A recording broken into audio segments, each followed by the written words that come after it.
I am Natalie, 33 years old, and I just experienced the ultimate public betrayal by the man I spent a decade building a life with. At our lavish 10th wedding anniversary gala in downtown Chicago, my husband raised his glass for a toast. But instead of honoring me, he called his 28-year-old female coworker up to the stage and presented her with a custom 3-carat diamond ring right in front of everyone. I did not scream or flip the table. I simply smiled, placed my own wedding band on his dinner plate, and walked out the double doors. That evening, I ignored 45 panicked voicemails from my mother-in-law and quietly emptied our joint bank accounts. Before I continue this story, let me know where you are watching from in the comments below.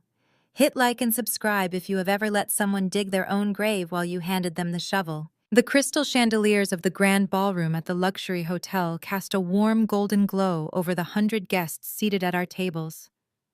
It was supposed to be a celebration of 10 years of marriage. 10 years of me working 80-hour weeks as a financial forensic analyst to support Connor while he chased his corporate dreams. I sat at the head table wearing a silk gown I had bought specifically for tonight, holding a glass of vintage champagne. Connor stood beside me, tapping his spoon against his flute to command the room. The chatter died down. I looked up at him with a gentle smile, expecting the usual speech about partnership and love. Instead, he cleared his throat and adjusted his tuxedo jacket. He did not look at me. His eyes were fixed on table number 4, where his junior executive Sienna sat in a plunging red dress. Connor began speaking about the immense pressure of his recent promotion to vice president. He talked about late nights at the office, the grueling weekend business trips, and the stress of managing a multi-million-dollar portfolio. I nodded along, remembering how many nights I had kept his dinner warm and reviewed his financial models to ensure he would not fail. But then his voice shifted. It grew softer, more intimate. He said he could not have survived this past year without a true partner by his side. My heart fluttered for a fraction of a second until he gestured directly toward table 4. He said he needed to publicly thank the one person who kept him sane, the woman who was always there when things got dark. He called Sienna his work wife. The entire ballroom went completely silent. It was not a respectful silence. It was the heavy, suffocating silence of 100 people holding their breath. I could hear the faint hum of the air conditioning. I felt the collective gaze of my colleagues, our friends and his family, shift toward me. My posture remained perfectly straight, but beneath the table my fingernails dug so hard into my palms that they almost drew blood. I glanced to my left. Sitting at the adjacent table was Beatrice Connor's mother. She was not shocked. She was practically glowing. Beatrice caught my eye and offered me a slow, predatory smirk. She had always hated me. From the day Connor and I started dating, she made it clear that a woman who out-earned her son was an unnatural threat to his manhood. She blamed me for our lack of children, ignoring the fact that Connor was the one who insisted we wait until he made vice president. Now here he was, celebrating his promotion by publicly humiliating me, and Beatrice was relishing every single second of it. Connor continued his speech, his voice booming through the microphone. He praised Sienna's dedication, her youthful energy, and her unwavering loyalty. He actually used the word loyalty. He joked about how she knew his coffee order better than anyone and how they shared a brain when it came to closing deals. Every word was a deliberate slap across my face. He was rewriting our history, stripping away my decade of sacrifice, and handing all the credit to a 28-year-old girl who had been at the company for less than a year.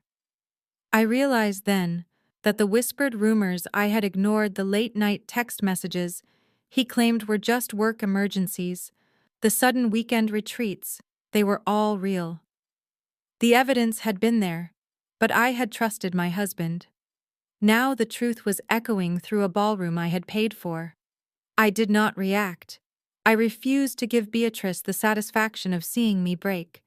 As a forensic analyst, I am trained to separate emotion from data. The data right now was clear. My marriage was over and the man standing next to me was a stranger. I kept my face utterly blank. I did not blink. I just watched him calculating my next move. The silence in the room stretched on, becoming agonizing for the guests. Some people looked down at their plates. Others exchanged uncomfortable glances, but Connor was completely oblivious to the tension. He was lost in his own arrogance, drunk on the attention and the power trip of having two women in the room, seemingly devoted to him. He was about to take it one step further, pushing the humiliation past the point of no return. Connor reached into the inner breast pocket of his tuxedo. The room collectively gasped as he pulled out a small black velvet box. My breath caught in my throat, not out of awe, but out of a sudden, chilling realization. 3 months ago, I had purposely left my tablet open on the kitchen island. On the screen was a highly specific digital rendering from a private jeweler. It was a 3-carat emerald-cut diamond set in a vintage platinum band. I had designed it myself as a subtle hint for our 10-year anniversary, a replacement for the modest silver band we had bought when we were broke college students. Connor had seen it. He had even made a comment about how beautiful the cut was. Now he was holding a box from that exact jeweler. With a theatrical flourish, Connor opened the box under the spotlight. The diamond caught the light, sparkling fiercely across the room. It was my ring. The exact design, the exact cut, the exact setting. He leaned into the microphone and said he wanted to give Sienna a token of his deepest professional gratitude, a symbol of their unbreakable partnership. He called her up to the stage. Sienna did not hesitate. She practically sprinted up the steps, her red dress flowing behind her. She threw her arms around Connor's neck and squealed loudly into the microphone. It was a high-pitched, grating sound that made several guests wince. Connor laughed a booming, arrogant sound and slid the 3-carat emerald-cut diamond onto the middle finger of her right hand. Sienna held her hand up to the crowd, posing as if she had just won a beauty pageant. From table 2, a loud, solitary clapping erupted. It was Beatrice. She was standing up, clapping aggressively, cheering for the woman who was wearing my dream ring. A few of Connor's closest friends awkwardly joined in, but the majority of the room remained in stunned, horrified silence. Sienna turned to me. She looked down at me from the stage, a sickly, sweet smile plastered on her face. She leaned into the microphone and said she hoped I did not mind, but she and Connor just had such a special bond. The sheer audacity of her statement hung in the air like toxic smoke. Beatrice nodded vigorously from her table, silently urging me to react. I knew exactly what they wanted. They wanted the angry, hysterical wife. They wanted me to scream, to cry, to throw my champagne in his face so they could paint me as the crazy, unhinged woman who was ruining a beautiful moment of corporate appreciation. They wanted to justify his betrayal by making me the villain. I denied them that pleasure. I took one final slow sip of my vintage champagne. The bubbles felt crisp and cold against my throat. I placed the crystal flute gently onto the crisp white tablecloth. I stood up. The fabric of my silk gown whispered in the quiet room. Every eye in the ballroom locked onto me. I turned to face Connor. He finally looked at me, a flicker of genuine panic crossing his face for the first time. He had expected me to sit there and take it. He had expected me to play the role of the dutiful, obedient wife who would handle this behind closed doors to protect our public image. He did not know that the woman he married had just vanished. I reached for my left hand. I slid the modest silver wedding band off my ring finger. It was the ring he had given me 10 years ago when we promised to build an empire together. I held it between my thumb and index finger for a brief second. Then, moving with absolute precision, I dropped the ring directly onto his untouched bone china dinner plate.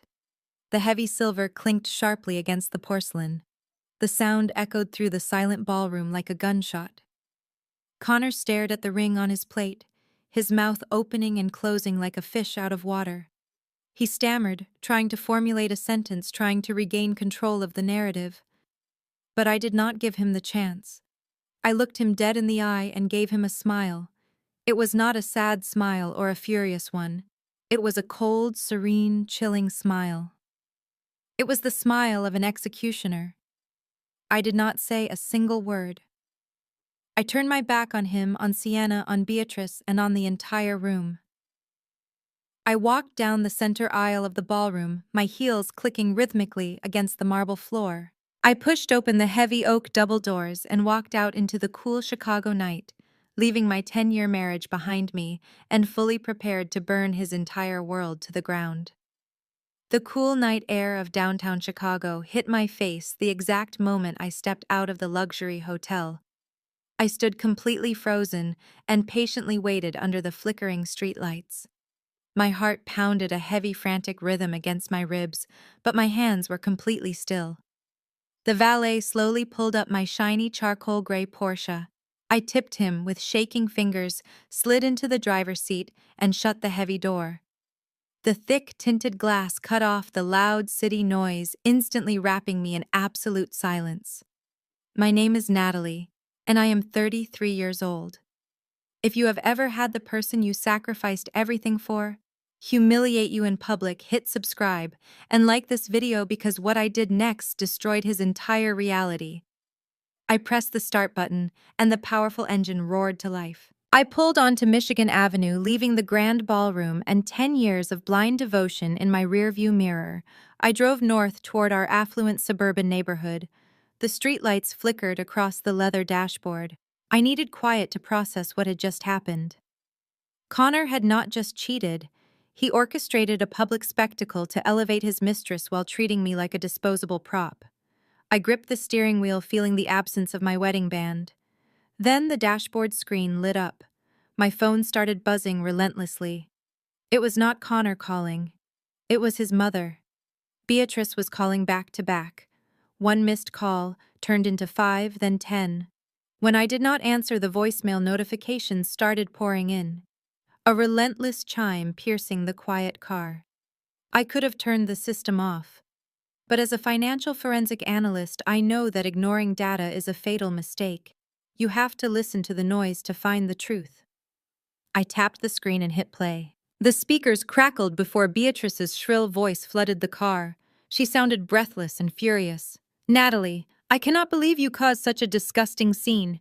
You are acting like a petulant child. Connor was just trying to show professional appreciation to a junior executive who helps him at work, and you made it about your petty jealousy. It was a harmless work gift. You humiliated my son on the most important night of his career. You need to turn your car around, come back inside, and apologize to Connor and Sienna in front of everyone." End of message. I let out a dry laugh. A custom 3-carat emerald-cut diamond ring was many things, but it was not a harmless work gift. It was a declaration. Beatrice knew it. Connor knew it. Beatrice was already laying the groundwork to gaslight me. She was spinning the narrative to make me the hysterical wife who overreacted to a corporate bonus. The system automatically jumped to the next voicemail. Beatrice was practically screaming now. "You have always tried to emasculate him, Natalie. Just because you make a little more money with your forensic whatever job, you think you can disrespect the man of the house. You think buying that Porsche and paying for that big house gives you the right to treat him like garbage. You are not a real wife. A real wife gives her husband children, not spreadsheets. A real wife builds her husband up instead of looking down on him. Sienna actually looks up to him. She respects him. You just try to control him with your bank accounts." End of message. I gripped the steering wheel tighter. Her words were venomous but incredibly revealing. For 10 years, I paid off Connor's student loans. When his tech startup failed, I worked 80-hour weeks to keep us afloat. I bought the $1 million suburban house in cash so we would not have a massive mortgage. I funded his lifestyle and his designer suits so he could play the part of a successful executive. And in Beatrice's eyes, my financial support was not a sacrifice. It was an insult to his manhood. A third voicemail played. "If you do not come back here and fix this, you are going to lose him, Natalie. Sienna is young and vibrant, and she actually appreciates him. You are 33 and spending your time staring at computer screens. Do not think you can just walk away and keep that house. Connor is entitled to half of everything you have hoarded. He is a vice president now.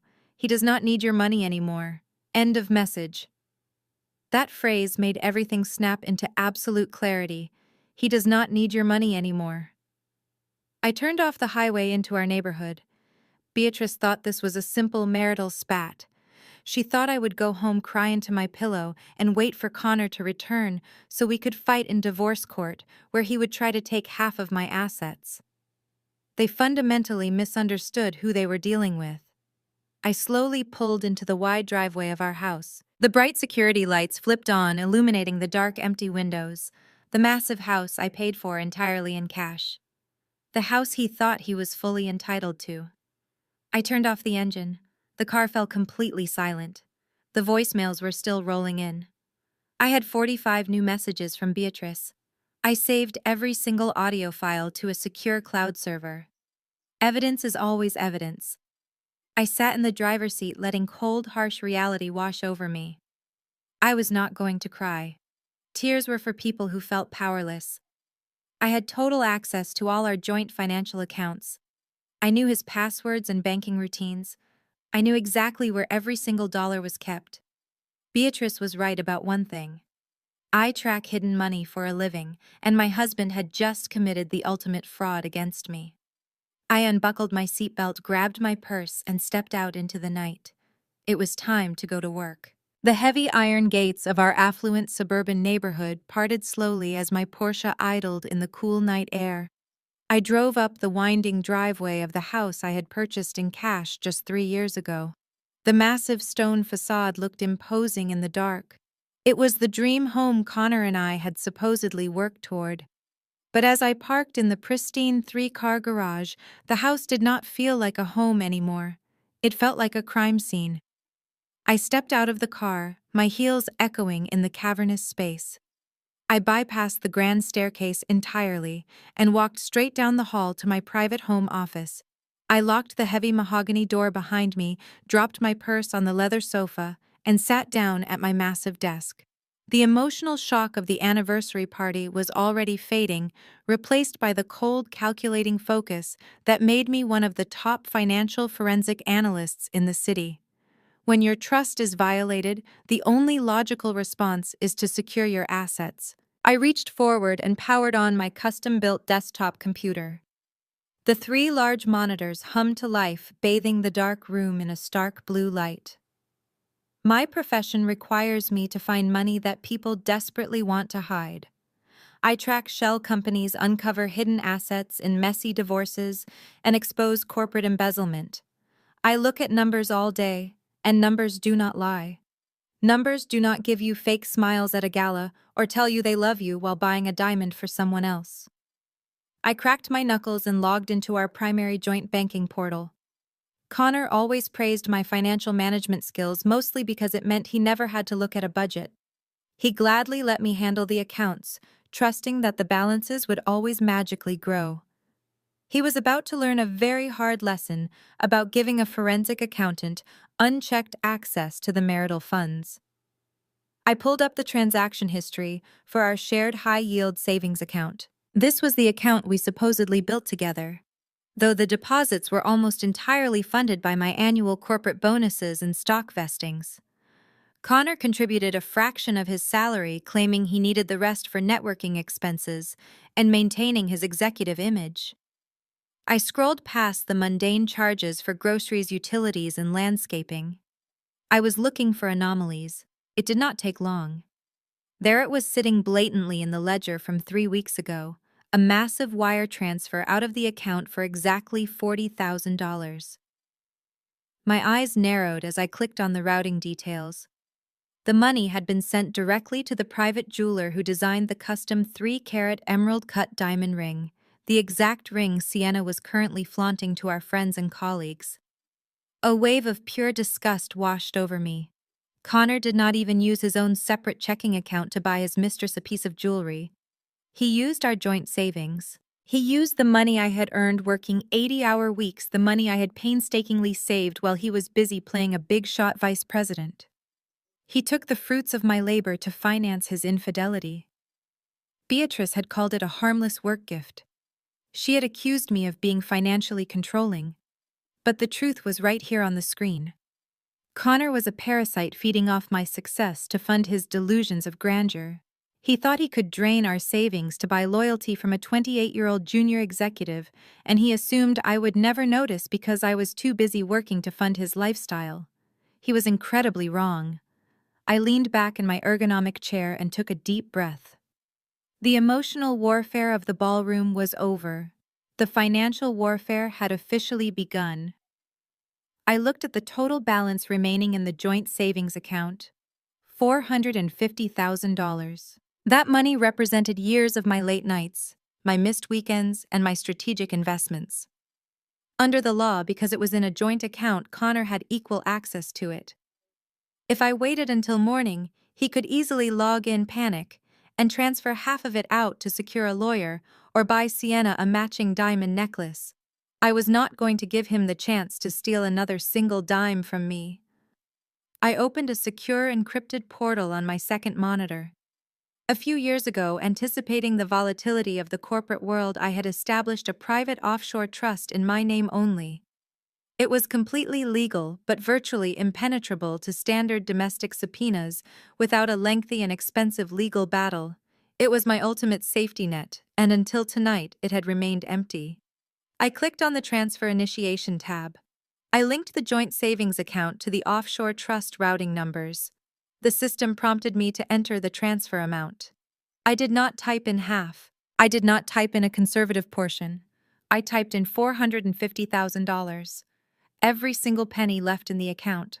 The banking portal asked for a secondary security authorization. I picked up my phone, typed in the 6-digit code, and hit confirm. A small green checkmark appeared on the screen. Transfer successful. I watched the balance of our joint high-yield savings account instantly drop from $450,000 to absolute zero. A profound sense of relief washed over me. I repeated the process for our joint checking account, leaving just enough to cover the pending utility bills so my credit score would not be affected. I then logged into the credit card portals and officially removed Connor as an authorized user on every premium card attached to my name. He was fully cut off. I smiled. Tomorrow morning his reality would completely shatter when he tried to buy her daily coffee. The morning sun spilled through the expansive floor-to-ceiling windows of my kitchen, casting long, warm shadows across the white marble island. It was exactly 7 o'clock. The house was completely silent, except for the soft hum of the premium espresso machine brewing my morning coffee.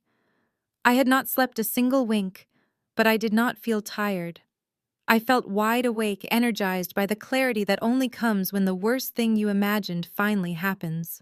I was wearing a crisp white silk robe, my hair neatly tied back, holding a warm ceramic mug in both hands. I took a slow sip of the dark roast, letting the bitter taste ground me. I was waiting. I knew he would come. I knew exactly how long it would take for his morning routine to hit the absolute brick wall I had built overnight. The heavy oak front door did not just open. It burst open with a violent thud that echoed through the quiet suburban house. Footsteps pounded heavily against the hardwood floor of the foyer, the sound of someone who was completely out of control. I did not flinch. I just took another sip of my coffee and turned my gaze toward the arched entryway of the kitchen. Connor stormed into the room. He was still wearing the trousers from his tuxedo the night before, but his dress shirt was untucked, wrinkled, and missing the bow tie. His face was flushed a deep, angry red, and a vein throbbed visibly near his left temple. He looked nothing like the polished, arrogant vice president who had stood on that stage 12 hours ago. He looked panicked. He looked furious. But mostly, he looked like a man who had just realized the floor beneath him was entirely gone. He slammed his leather wallet down onto the marble island with so much force that it made my coffee cup rattle. He pointed a shaking finger directly at my face. "What did you do?"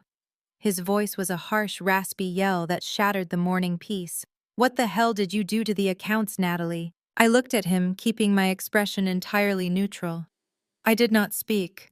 My silence only infuriated him more. He paced back and forth across the kitchen floor, running his hands through his perfectly styled hair until it was a chaotic mess. I was at the artisan coffee shop downtown. I was buying coffee and breakfast for Sienna before we went into the office. The barista ran my premium card. Declined. I gave him the secondary card. Declined. I looked like an absolute fool. The barista literally had to hand the card back to me and ask if I had cash. Sienna had to pay for her own coffee.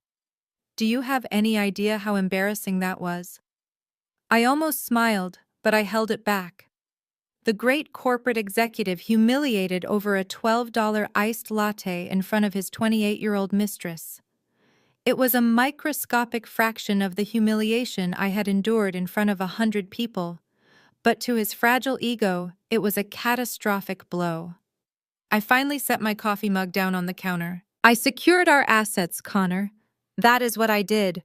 I spoke in a quiet, measured tone, deliberately contrasting his unhinged screaming. You drained $40,000 from our joint high-yield savings without consulting me. I took the necessary steps to prevent any further unauthorized withdrawals. Connor stopped pacing and slammed both of his hands flat onto the marble island, leaning over to try and intimidate me. Unauthorized. Are you insane? That is my money. I am the husband. I am the vice president of a major corporation. You have absolutely no right to freeze my accounts over a petty, jealous tantrum. He was practically spitting the words at me, trying to use his physical size to make me cower. But I am a forensic analyst. I deal with angry, guilty men who try to hide their financial crimes every single day. His intimidation tactics were textbook and completely ineffective. He stood up straight, crossing his arms, trying to pivot to his favorite tactic. Gaslighting. You are acting completely unhinged, Natalie. You made a massive scene at the gala by walking out, and now you are stealing my money. You are blowing this entirely out of proportion.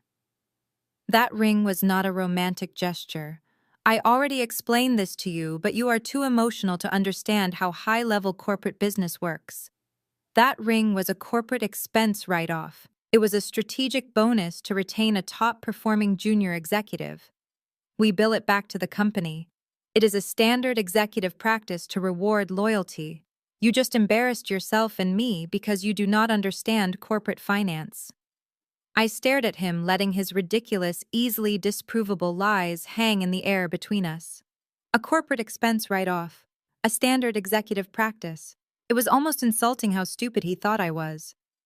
I evaluate corporate expense reports for a living. You cannot write off a custom 3-carat emerald cut diamond ring as a business expense, let alone funnel the payment through a personal joint savings account to a private jeweler. Every word out of his mouth was a desperate, calculated lie designed to make me question my own reality. But I did not argue with him. I did not correct his blatantly flawed accounting logic. When your enemy is digging a grave, the worst thing you can do is take the shovel away from him. So I let him keep digging. Connor took my silence as a sign that his gaslighting was working. He softened his tone just a fraction, attempting to play the role of the reasonable, long-suffering husband. Look, I get it. Seeing the ring shocked you. You have always been a little insecure about Sienna because she is younger and works closely with me. I forgive you for walking out last night. My mother thinks you are crazy, but I told her you were just tired. We can move past this. But you need to log into the portal right now and put my money back. I have clients to entertain today. I need access to my capital. Transfer the funds back into the joint account immediately, and we will pretend this little psychotic breakdown of yours never happened. He actually thought that was a generous offer. He thought he could publicly humiliate me, buy another woman my dream ring, and then order me to refund his cheating budget because he forgave me for being upset. The sheer magnitude of his entitlement was breathtaking. He really believed that because I had supported him financially and emotionally for a decade, I would always just fall back into line. He saw my quiet demeanor not as strength, but as submission. I picked up my coffee mug and took another sip. He would be waiting forever. I watched him stand there fuming and demanding things he no longer had any right to claim. My brand new independent life was just beginning right now. Connor stood there expecting me to apologize or negotiate or break down in tears. He waited for the emotional collapse that he believed he was entitled to witness. Instead, I simply reached into the top drawer of the white marble kitchen island. Last night, after I secured the bank accounts and locked down my private trust, I did not go to sleep. I opened my work laptop and did exactly what I do best. I followed the money. I pulled out a thick stack of papers neatly stapled together and placed it flat on the cool stone counter. I slid the heavy document across the smooth surface until it stopped right in front of his clenched fists. He looked down at the top page, his brow furrowing in deep confusion. It was a highly detailed financial forensic spreadsheet. I had spent 6 uninterrupted hours in the dark cross-referencing every single credit card statement, every hidden bank transaction, and every ATM withdrawal he had made over the last 24 months. He genuinely thought he was being clever by using third-party digital payment apps and buying prepaid luxury gift cards at high-end grocery stores to mask his tracks. He really thought his financial maneuvering was brilliant. But to a certified financial forensic analyst, his digital footprint looked like a massive, glowing neon sign pointing directly to his chronic infidelity. I watched his eyes slowly scan the top sheet. I did not raise my voice, but I spoke with the absolute unyielding authority of someone who holds all the cards. Page 1 details the boutique hotel rooms downtown, I said smoothly. You booked them on Tuesday afternoons when you told me you were locked in executive strategy meetings. Page 2 outlines the luxury retail purchases. The red bottom designer, heels you bought for her 27th birthday. The imported Italian leather handbag you purchased in Paris when you claimed you were at a global networking summit, and the diamond tennis bracelet from last Christmas. Page 3 is a comprehensive itemized list of the lavish dinners at 5-star restaurants across the city. You spent thousands of dollars feeding her white truffles and imported caviar, while coming home complaining about how full you were from late business lunches, refusing to eat the healthy dinners I had carefully meal prepped for us. You did not just cheat Connor. You funded an entirely separate parallel life using the financial safety net that I tirelessly built for our future. Every single dollar you spent impressing Sienna was a dollar you actively stole from this marriage. I mapped the entire flow of his illicit spending using a standard trace model just to ensure there was absolutely no room for him to deny the raw data. For a long, agonizing moment, the kitchen was completely silent. The only sound was the soft, crisp rustling of the heavy paper as Connor frantically flipped through the pages. The color drained completely from his face. The aggressive, arrogant posture he had walked in with began to visibly crumble. His shoulders slumped and his hands began to tremble slightly. He was staring at undeniable mathematical proof of his ultimate betrayal. There were exact dates, specific timestamps, hidden merchant codes, and precise dollar amounts perfectly aligned in neat little rows. He could not gaslight a spreadsheet. He could not tell me I was being overly emotional or wildly paranoid when the hard financial data was staring him right in the face, exposing every single lie he had told over the past 2 years. But a true narcissist never actually surrenders. When confronted with irrefutable concrete evidence, they simply change their tactics and attack the person presenting the truth. He dropped the heavy stack of papers back onto the marble counter and let out a loud, forced, mocking laugh. He shook his head and looked at me with a toxic mixture of disbelief and deep-seated defensive anger. "You actually sat up all night making a spreadsheet," he sneered. "You are completely psychotic, Natalie. Normal wives cry or yell when they are upset. They do not conduct a full federal financial investigation on their own husbands." I completely ignored his desperate, pathetic attempt to make me feel like the crazy one. I looked past him at the sleek silver minimalist clock hanging on the kitchen wall. It was exactly 7:15 in the morning. I turned my calm gaze back to his panicked face and folded my hands neatly on the counter. "You have exactly 30 minutes to go upstairs, pack a suitcase, and leave this house." My voice was incredibly steady and completely devoid of any trace of emotion. "I am not going to stand here and argue with you. I am not going to listen to your fabricated excuses, your fake apologies, or your childish insults. You have exactly 30 minutes to gather your immediate daily essentials and walk out the front door. If you need more time to pack the rest of your expensive designer suits, your golf clubs, and your luxury watch collection, you can arrange a specific time with my attorney to come back when I am not physically on the premises. But as of right now, this very morning, your time living comfortably under my roof is officially over.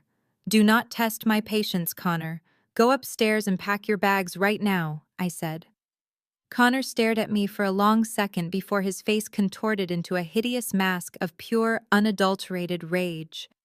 He slammed his closed fist down onto the stack of financial papers, hitting the marble counter so hard his knuckles turned white.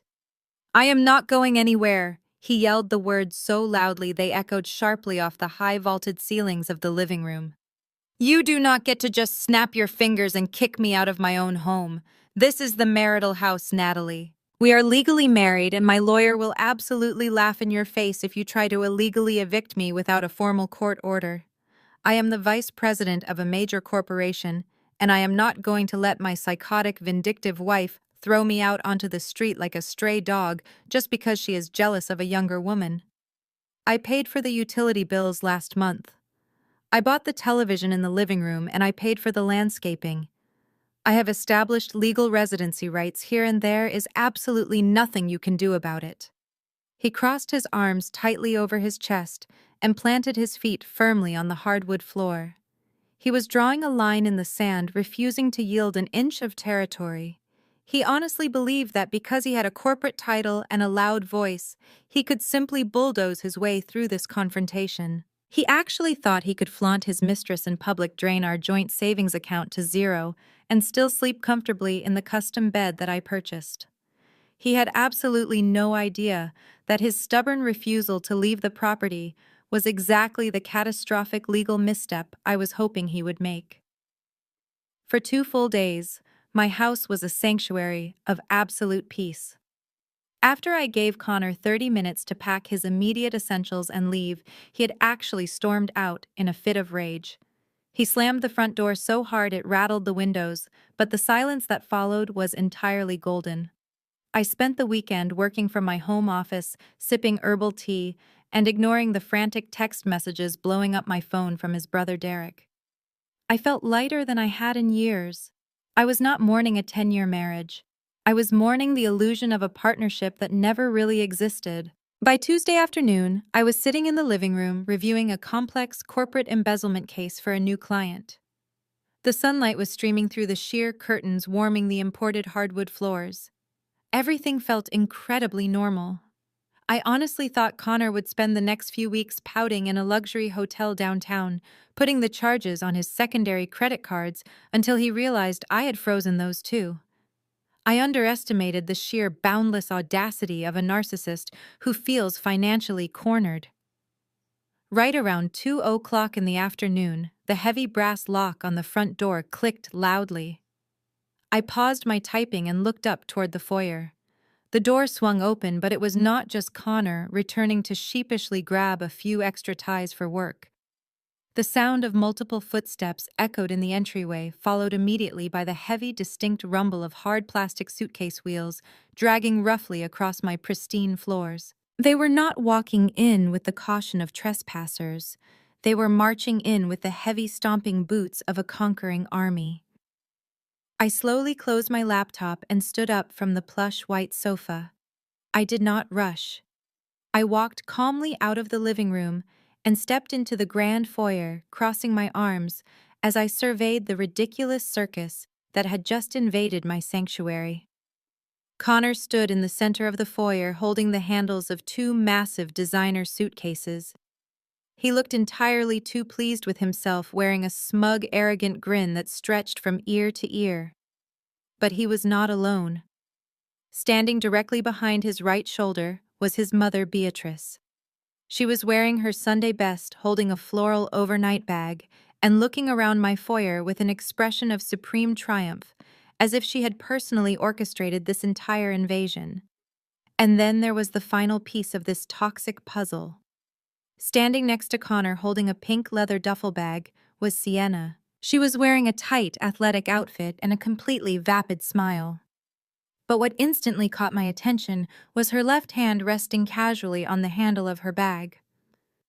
Right there, sparkling under the crystal chandelier of my foyer, was the 3-carat emerald-cut diamond ring. She was wearing it openly, brazenly, practically shoving it in my face within the walls of my own home.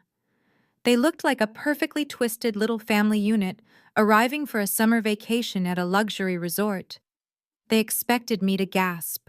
They expected me to start screaming and throwing their bags back out onto the porch. Instead, I just stood there perfectly still staring at them, with the cold, detached observation of a scientist studying a particularly predictable group of insects.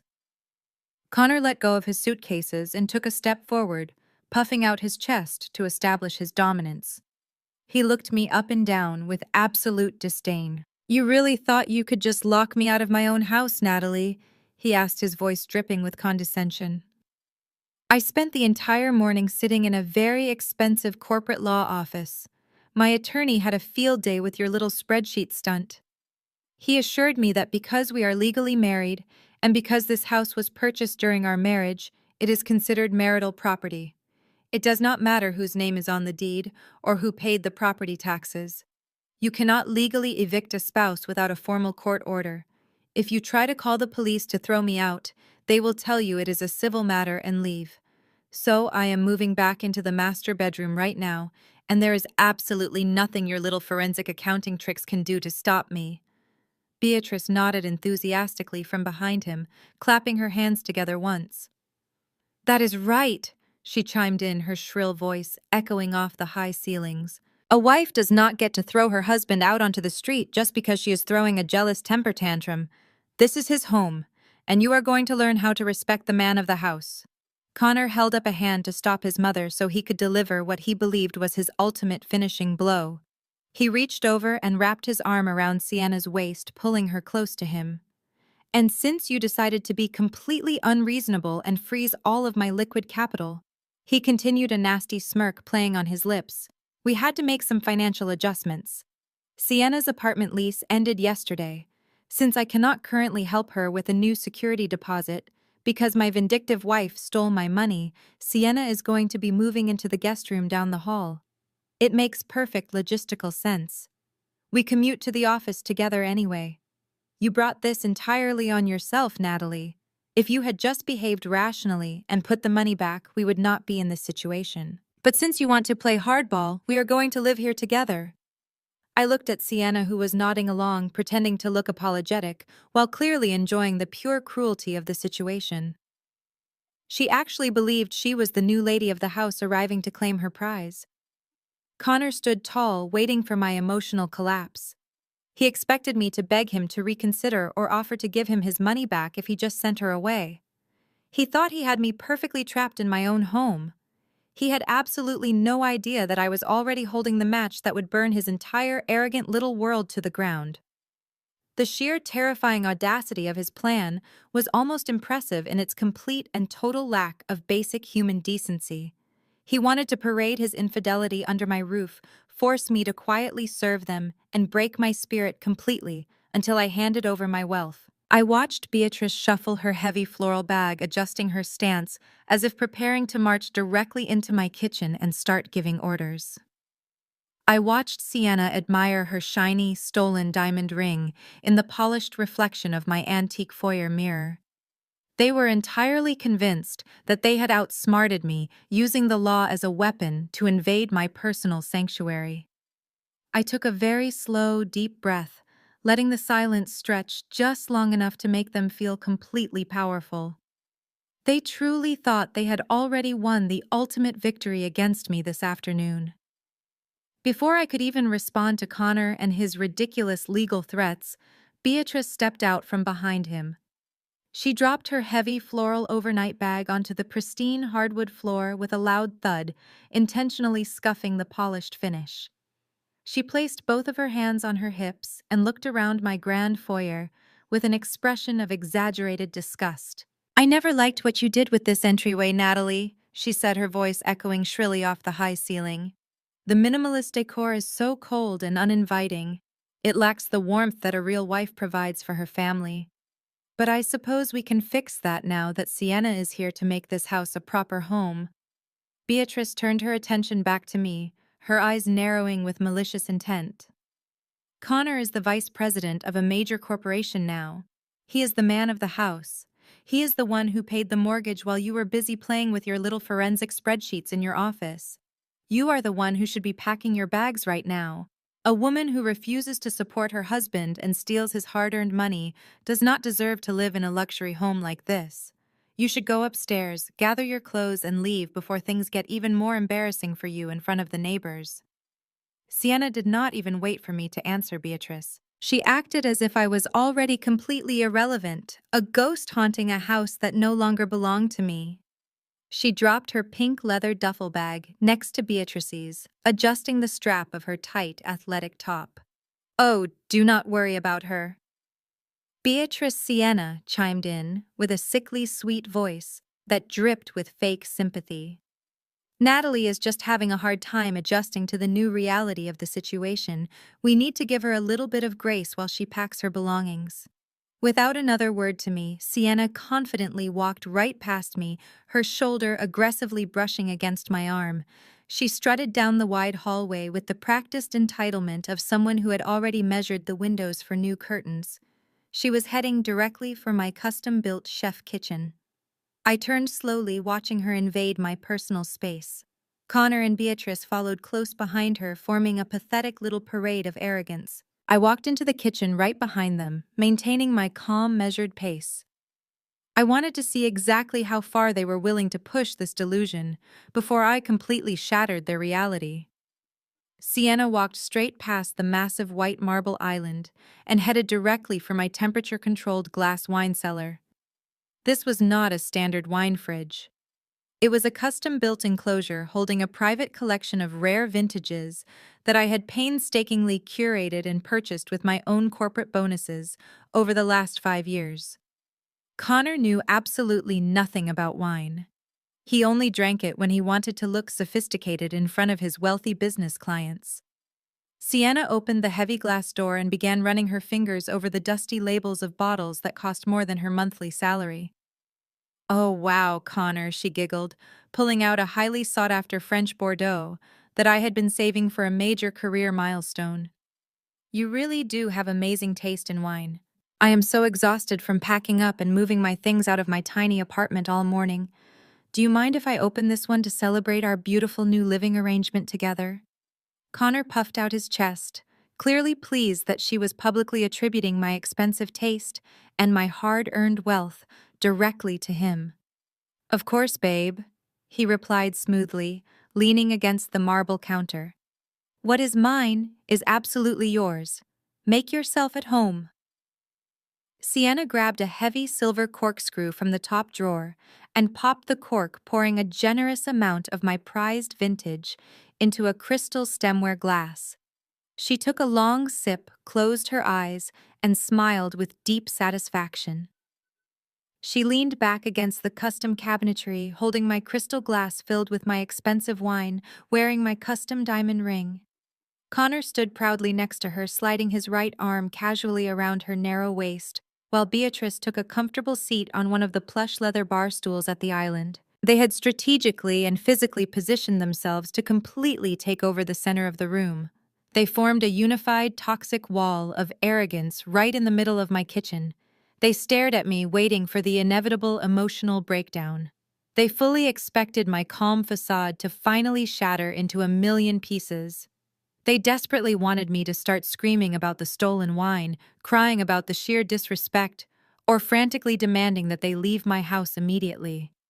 They were actively hoping I would lose my temper, so Connor could pull out his smartphone record, me acting completely unhinged, and use the video as ultimate leverage in the divorce proceedings to maliciously prove I was emotionally unstable. Beatrice offered me a deeply condescending smile, tilting her head to the side. "It is really over, Natalie," she said softly, feigning a disgusting sense of maternal pity. "You played your little financial control games and you finally lost." Connor has his legal rights as a husband, and he finally has a younger woman who truly appreciates him. Do not make this situation any harder than it has to be for everyone involved. Just go upstairs, pack your suitcases, and let us enjoy our evening in absolute peace. They truly believed they had perfectly cornered me from every possible angle. They thought I was a defeated, broken woman standing helplessly in my own kitchen, completely paralyzed by their coordinated psychological attack. They had absolutely no idea I was just letting them get very comfortable before springing the ultimate trap. I simply smiled. A cold, calculated smile. I watched Sienna take another long sip of my prized vintage wine, and I watched Beatrice make herself completely comfortable on my leather bar stool. Connor stood there with his arm around his mistress, looking at me like he had just won the ultimate game of chess. He truly believed his expensive corporate lawyer had given him the golden ticket to torment me in my own home. I did not raise my voice. I did not shed a single tear. I simply turned around and walked over to the custom-built pantry door, just off the side of the kitchen. I opened the door and reached up to the top shelf where I kept a fireproof lockbox. I punched in the 4-digit code, retrieved a thick black leather legal binder, and walked calmly right back to the white marble island. I dropped the heavy binder onto the counter right next to Sienna's crystal wine glass. The solid thud echoed sharply in the large kitchen, making all three of them jump slightly. Connor looked down at the binder, and then back up at me with a dismissive scoff. "What is this, Natalie?" he asked, crossing his arms over his chest. "Are you going to show us another one of your little psychotic spreadsheets? Because I already told you that my attorney laughed at your financial stunts. You cannot evict me from marital property." I placed my hands flat on the cold leather cover of the binder and looked him dead in the eye. "Your attorney laughed because you lied to him, Connor," I said smoothly. "You walked into his lavish office and told him that you and your wife purchased a home together during your marriage. You gave him a standard domestic narrative, and he gave you standard domestic legal advice based entirely on the false information you provided. But you conveniently forgot to tell him the actual financial history of this property." Beatrice rolled her eyes and let out a loud, dramatic sigh. "Oh, please, Natalie, stop trying to sound like a lawyer," she snapped. "You are a forensic analyst, not a judge. Connor is your husband, and he has lived here for 3 years. He pays the utility bills. He bought the television in the living room. That makes this his home, too." I slowly opened the black leather binder and flipped to the first tab. I slid a heavy piece of watermarked paper across the marble counter directly toward Connor. "Let us take a little trip down memory lane," I said, keeping my voice dangerously calm. 3 years ago, you decided to quit your stable corporate job to launch that tech startup. You insisted it was going to make you a millionaire within 6 months. But instead, you completely mismanaged the venture capital, you took out massive personal loans, and you drove the company straight into the ground. Your credit score tanked so hard, you could not even qualify for a standard auto loan, let alone a mortgage on a $1.2 million luxury property in this neighborhood. Connor stared at the paper, but he did not speak. His arrogant smirk was beginning to falter, just a fraction.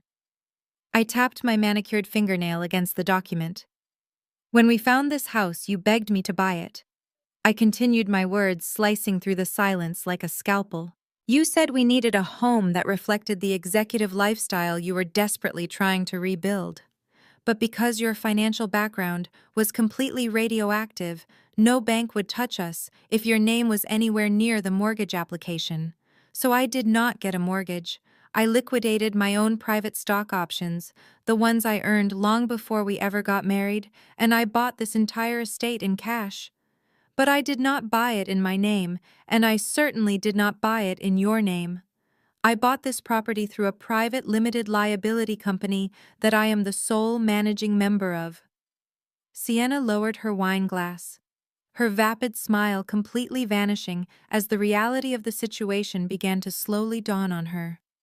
"What does that mean?" she asked, her voice losing its previously confident edge. "It means," I replied without looking away from Connor, "that this house is not marital property. It is a corporate asset owned entirely by my holding company. Connor's name is not on the deed. Connor's name is not on the title. Connor has never paid a single cent toward the property taxes, the homeowners association fees, or the structural upkeep. Paying the electric bill and buying a flat-screen television does not grant you equity in a $1.2 million corporate-owned asset. You are not a homeowner, Connor. Under the law of this state, you are simply a month-to-month tenant. And as the sole owner of the holding company, I have the absolute legal right to terminate your tenancy at my discretion. Beatrice stood up from the bar stool, her face turning a deep shade of red. "You are lying," she yelled, pointing a shaking finger at me. "You cannot just hide a house in a company to steal it from your husband. That is illegal." I flipped to the second tab in the binder and pulled out a stack of receipts and tax documents. "It is entirely legal, Beatrice," I said, sliding the papers toward her, especially when the funds used to purchase the asset were premarital and completely untainted by joint accounts. Connor knew this. He signed the occupancy waiver 3 years ago, acknowledging that he held no equity in the property so that my company could secure the premium insurance policy. He just assumed I would never actually enforce it because he thought I was too weak to ever stand up to him. He thought he could cheat on me, parade his mistress into my kitchen, and simply bully me into submission using a lawyer who did not even have the correct facts. You sat in that law office and let your attorney build a defense on a foundation of absolute lies. "Do you remember what happened 6 months after we moved in, Connor?" I asked, leaning slightly forward. "You brought home a quitclaim deed that you had printed off the internet. You tried to convince me to transfer the corporate title into our joint names. You told me it was necessary for tax purposes and that a real wife would want her husband to feel like an equal partner. You tried to gaslight me into surrendering my only secure financial asset just so you could satisfy your fragile ego. That was the moment I realized you were never looking for a true partner." I watched the color completely drain from his face as he stared at his own signature on the occupancy waiver. The realization hit him like a physical blow, but the legal documents scattered across the marble counter proved otherwise. He was completely exposed. He was entirely powerless. The grand illusion of his wealth and his executive dominance was nothing more than a fragile house of cards that I had just effortlessly knocked over. Connor stared at the signed occupancy waiver on the marble counter. He pushed the heavy black binder away from him with a loud scoff. "This is garbage, Natalie," he said, his voice cracking slightly with underlying panic. "You printed this off the internet just to scare us. You cannot just forge legal documents and expect me to believe that a judge would actually uphold this. You are my wife, and this is marital property. My lawyer specifically said that I have residency rights here." He looked over at his mother, seeking the blind validation she always provided. Beatrice immediately nodded, crossing her arms over her chest. "She is just trying to manipulate you, Connor," Beatrice said, glaring at me with absolute venom. "She knows she is losing her grip on you, so she is playing these dirty little accounting games. Do not let her intimidate you. You are the man of this house and you belong here." Sienna stood quietly, holding her crystal wine glass, looking back and forth between us. Her vapid smile was completely gone, replaced by a creeping sense of uncertainty. She was starting to realize that the luxury lifestyle she thought she had secured was built on a foundation of absolute lies. I did not waste my breath trying to explain corporate property law to people who were willfully ignorant. I did not raise my voice or try to defend the authenticity of the documents. I simply reached into the pocket of my silk robe and pulled out my cell phone. I unlocked the screen and tapped the phone icon. Connor watched me, his arrogant smirk slowly faltering. "Who are you calling?" he demanded, taking a step toward the kitchen island. "Are you calling your little lawyer? Because he is going to tell you the exact same thing mine did." I ignored him completely. I pressed 3 numbers and tapped the green call button. Then I placed the phone flat on the white marble counter and pressed the speaker icon. The loud rhythmic ringing echoed through the perfectly quiet kitchen. 1 ring, 2 rings. On the 3rd ring, a calm, authoritative voice filled the room. "Emergency dispatcher, 911. What is the address of your emergency?" the voice asked clearly. I leaned forward slightly, resting my hands on the edge of the counter. Hello, I said, keeping my voice perfectly steady and professional. I need police assistance at my residence immediately. I have 3 unwanted individuals who have unlawfully entered my private property. I have asked them to leave, and they are aggressively refusing to vacate the premises. The sheer absolute panic that instantly gripped the room was something I will remember for the rest of my life. It was as if all the oxygen had been violently sucked out of the kitchen. Connor completely froze, his eyes widening in absolute horror as the dispatcher's voice continued to speak from the phone speaker asking for my address. Beatrice dropped her hands from her hips, her mouth falling open in stunned silence. She looked like she had just seen a ghost, but Sienna's reaction was the most visceral. She was holding my expensive crystal wine glass filled with my prized vintage Bordeaux. When she heard me confirm the address to the police dispatcher, her fingers simply went entirely numb. The heavy crystal slipped from her grasp and plummeted toward the floor. It hit the imported hardwood with a sharp, explosive crash. The delicate glass shattered into 1,000 tiny, glittering pieces, sending a massive splash of deep red wine exploding across the pristine white baseboards and Sienna's expensive athletic shoes. The loud shattering sound broke the paralysis that had taken hold of them. The illusion of their dominance shattered right along with that crystal glass. They realized in that exact terrifying second that I was not bluffing. I was not playing a game, and I was not going to negotiate. I was sending armed police officers to drag them out of my home. "What the hell are you doing?" Connor screamed, his voice pitching into a high, hysterical register. "Hang up the phone right now, Natalie. Are you completely insane? You cannot call the cops on your own husband." The dispatcher asked if the intruders were armed or physically violent. I looked directly into Connor's terrified eyes. "They are not armed," I replied calmly, "but they are verbally hostile, and they are carrying luggage attempting to establish an illegal residency. Please send officers as soon as possible." I ended the call and slid the phone back into my pocket. "They will be here in approximately 4 minutes, I stated flatly. "I suggest you grab your bags." The transformation was instantaneous and absolutely pathetic. The arrogant, conquering army that had marched into my foyer just 10 minutes ago completely disintegrated into a frantic, terrified mess. Connor spun around and sprinted toward the hallway. Beatrice was moving faster than I had ever seen her move in 10 years. She practically stumbled over her own feet as she rushed back to the entryway. They did not bother to argue anymore. They did not make any more grand declarations about marital rights or the man of the house. They were completely consumed by the primal fear of being arrested for trespassing. I walked slowly out of the kitchen and stood in the hallway, watching the chaotic scene unfold in my grand foyer. Connor was frantically grabbing the handles of his massive designer suitcases, his face slick with nervous sweat. Sienna was violently pulling the strap of her pink duffel bag over her shoulder, her chest heaving with panicked breaths. Beatrice picked up her floral overnight bag, completely abandoning her previous posture of superior maternal judgment. They were bumping into each other, stumbling toward the heavy oak front door, like rats fleeing a sinking ship. Connor yanked the door open and dragged his heavy luggage out onto the wide stone porch. The heavy plastic wheels of their bags clattered loudly and clumsily against the front steps. I stepped out onto the porch right behind them, crossing my arms and watching them run down the winding driveway. Sienna was practically hyperventilating as she climbed into the passenger seat, hiding her face in her hands. Beatrice was struggling to get into the back seat, looking around at the wealthy neighbors with an expression of pure, unadulterated humiliation. Her precious social standing, her desperate need to appear perfect to the outside world, was entirely destroyed in front of the very people she always tried to impress. They had arrived expecting to conquer my home and break my spirit. Instead, they were fleeing like common criminals, terrified of the approaching police sirens that were now faintly echoing in the distance.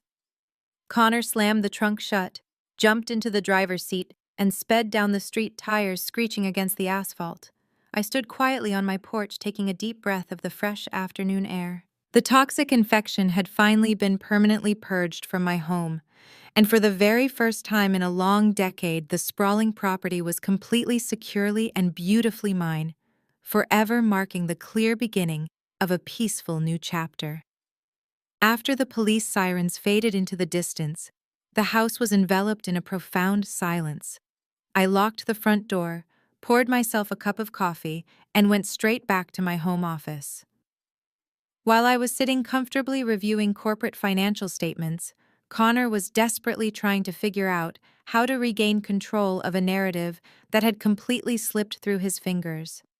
He had no money, he had no house, and he had just been humiliated in front of his mother and his 28-year-old mistress. A narcissist stripped of his power and his captive audience is a very dangerous and highly predictable creature. They cannot reflect on their own mistakes, so they immediately begin casting themselves as the ultimate victim. Connor drove to a nearby budget hotel on the edge of the city, maxing out the tiny limit on a backup emergency credit card he had kept hidden in his golf bag. The luxury executive lifestyle he had meticulously crafted and expected me to fund was completely gone. It was instantly replaced by a cheap room with peeling floral wallpaper, a dripping faucet, and a depressing view of a busy interstate highway. He could not accept that his own blatant infidelity and his financial crimes had put him in that dismal room. He desperately needed a villain to blame, and he decided to use the one powerful weapon he still had left in his possession: his smartphone. By early evening, my phone started buzzing relentlessly with notifications from close friends, mutual colleagues, and distant relatives. Connor had aggressively initiated a full-scale digital smear campaign across multiple social media platforms. He did not just post a vague emotional update on Facebook for our family to see. He went straight to LinkedIn, the professional networking site, where we shared hundreds of high-level corporate connections. I opened the application and saw a massive multi-paragraph post that had already garnered dozens of sympathetic reactions and concerned comments. Connor had carefully crafted a masterful piece of manipulative fiction. He claimed that he was currently going through an incredibly difficult and entirely unexpected personal crisis. He wrote that his wife, who had always struggled with severe control issues, had completely snapped under the pressure of her demanding job. He painted me as a financially abusive monster who had maliciously locked him out of his own home without a single dime to his name, simply because he had tried to establish healthy boundaries in our increasingly toxic marriage. He actually used the phrase financial abuse to describe my completely legal actions. He claimed that I had isolated him from his own hard-earned funds, seized his personal property, and literally left him homeless on the street. He conveniently left out the crucial part where he spent $40,000 of our joint savings on a 3-carat emerald-cut diamond ring for his junior executive mistress. The sheer audacity of posting such blatant defamatory lies on a professional networking platform was absolutely staggering. But it was also incredibly calculated. He knew that in the corporate business world, a solid reputation is absolutely everything. He was actively trying to destroy my professional credibility by labeling me as an unstable, vindictive, and controlling partner. He wanted our mutual colleagues and executive peers to see me as the irrational aggressor, so they would naturally rally around him as the brave, long-suffering victim who just needed a little support during a tough transition. The ridiculous social media posts were just the very public phase of his coordinated attack. The private harassment came flooding in through his toxic family members. My phone screen suddenly lit up with a rapid succession of hostile text messages from Connor's older brother, Derek. Derek had always been the ultimate enabler in the family, blindly defending every terrible decision Connor ever made. He was a loud, aggressive man who shared Beatrice's deep-seated archaic belief that women should quietly submit to their husbands regardless of the circumstances. The text messages were a relentless barrage of pure toxic vitriol meant to completely break my spirit. "You are a monster, Natalie," the first message read. "How dare you throw my brother out onto the street like trash? He gave you 10 years of his prime life, and you treat him like a common criminal." The hateful messages kept pouring in one after another, each one more unhinged and desperate than the last. You think just because you make good money, you can just ruin people's lives whenever you feel jealous. Connor is completely devastated right now. My mother is having severe heart palpitations because of the unbelievable stress you caused today. You are a cold, heartless, calculating woman, and you are going to pay dearly for tearing this wonderful family apart. He threatened to drive over to my house and force me to let Connor back inside.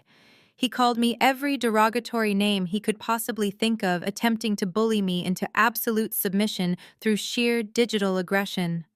Derek was trying his hardest to act as Connor's personal attack dog, barking as loudly as possible to distract me from the actual undeniable truth. They truly believed that if they made enough noise and generated enough fake public outrage, I would eventually crumble under the intense social pressure and beg them for forgiveness. A younger version of myself might have panicked under that kind of coordinated assault. I might have frantically typed out a defensive response to Derek's abusive text messages, trying to explain the situation and justify my actions.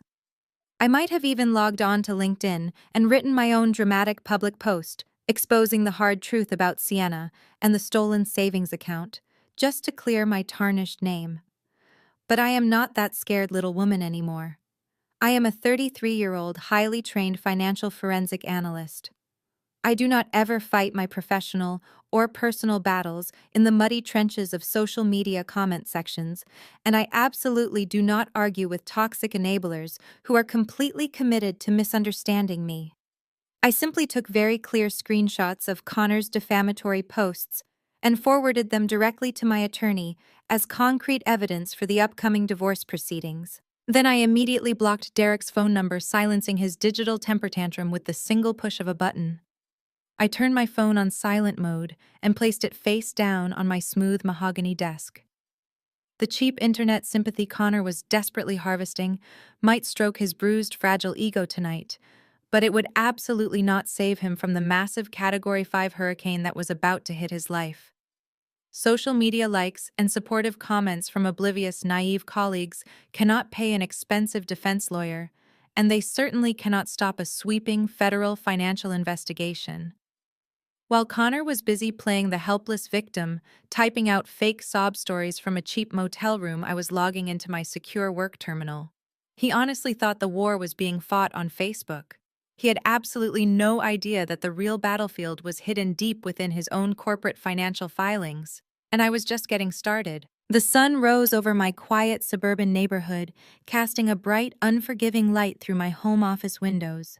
While Connor was furiously typing out his pathetic victim narrative from a cheap motel room, I was already 3 cups of coffee deep into my morning routine. My phone was silently buzzing on the edge of my mahogany desk, lighting up with notifications from confused colleagues who had read his ridiculous social media posts. The temptation to jump into the digital mud and scream the truth was a fleeting thought. Social media is a playground for narcissists, but the corporate financial world is a completely different battlefield. In the corporate world, the only thing that matters is raw, verifiable data. I turned my phone completely off and tossed it into my desk drawer. The personal emotional war was officially over. The professional financial execution was about to begin. I adjusted my ergonomic chair and woke up my custom-built 3-monitor computer setup. It was time to go to work. Connor loved bragging about my job, telling his friends his wife was a top-tier financial forensic analyst. He loved the prestige, but he never actually understood what I did. He thought I just balanced spreadsheets. He did not realize my entire career was built on hunting down arrogant executives who hide stolen money. Connor was recently promoted to a vice president position, managing global vendor relations and procurement for a massive logistics corporation. It was a powerful role, giving him direct, unilateral authority to approve high-value third-party contracts. Sienna, the 28-year-old junior executive who was currently wearing my custom diamond ring, worked directly beneath him, processing the very contracts he approved.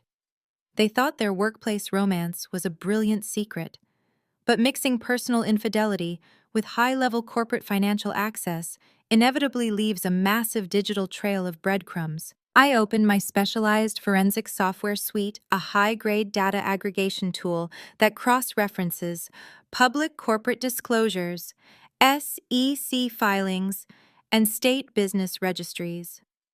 I did not need to hack into his company servers.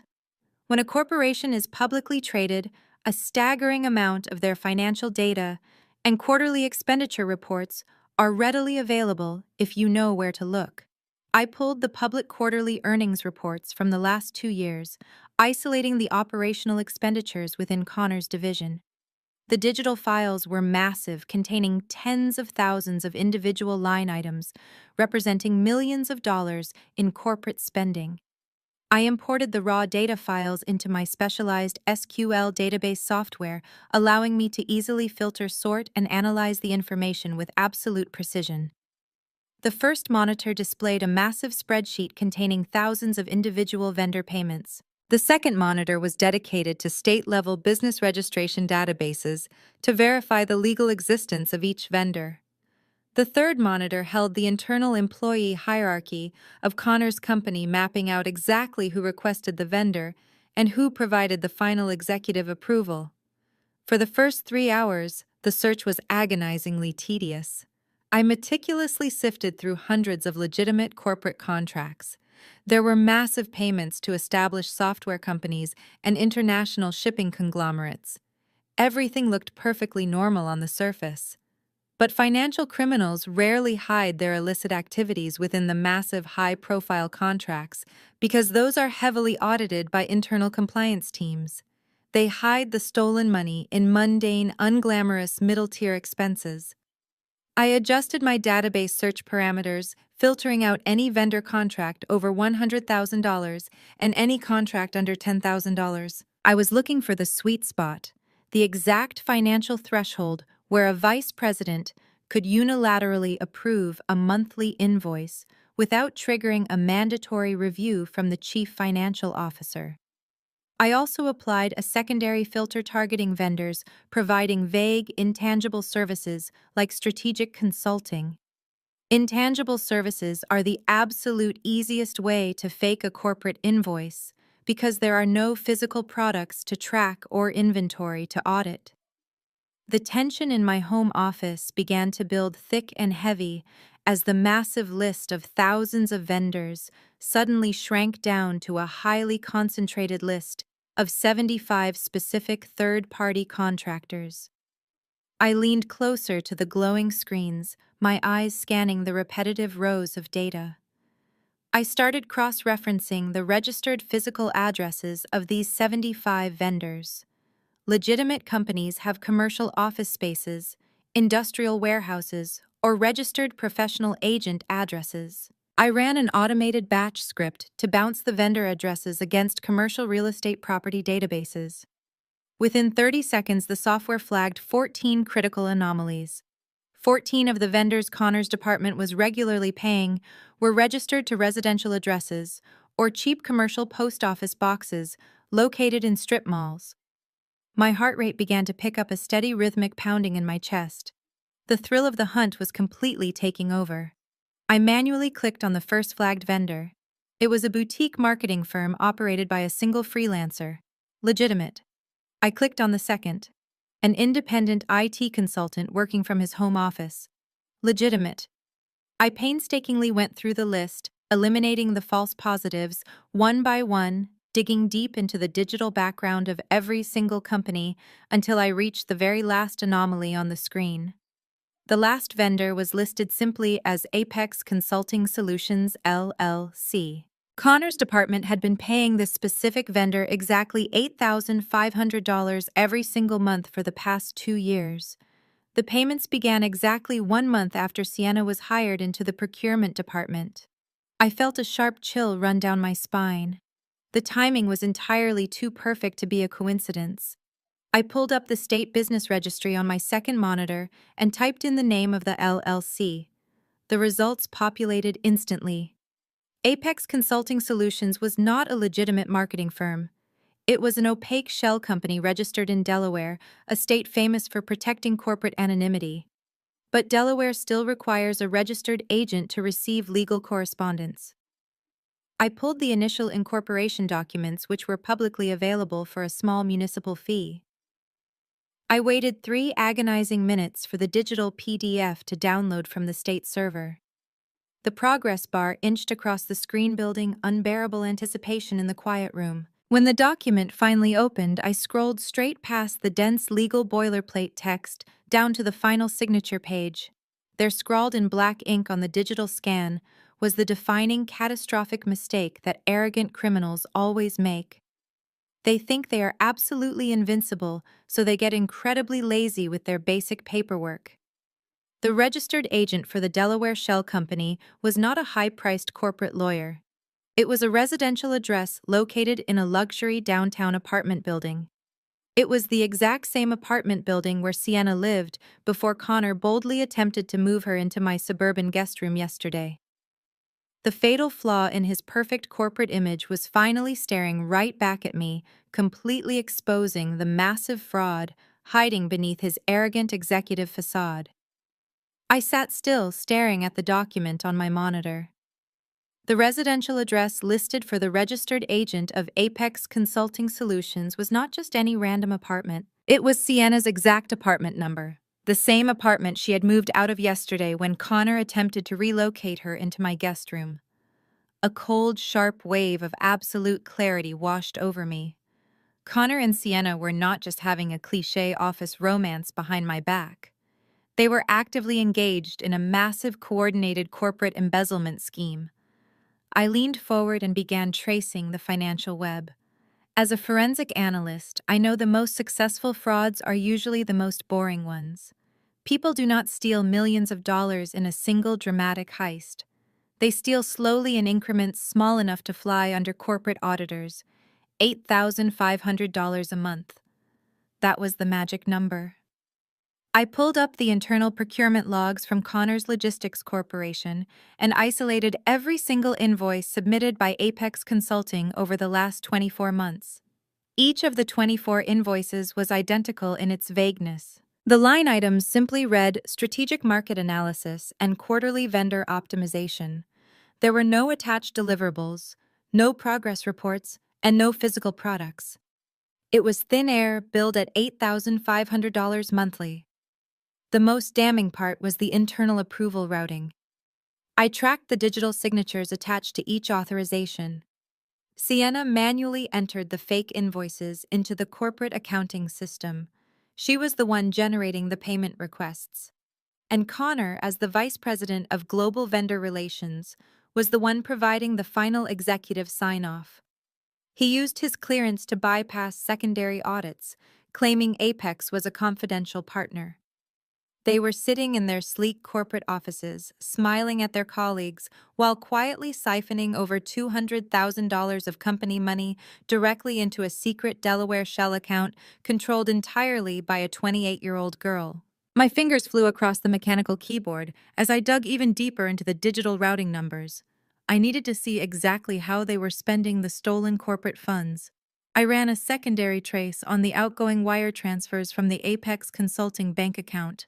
The data populated on my screen in a long cascading list of luxury expenses. There were massive payments to 5-star resorts in the Maldives, expensive boutique shopping sprees in Paris, and private yacht rentals. Connor had not been paying for his lavish, cheating lifestyle using his own executive salary. He was entirely funding his massive ego and his young mistress using stolen corporate capital. Then my eyes caught a transaction that made my blood run cold.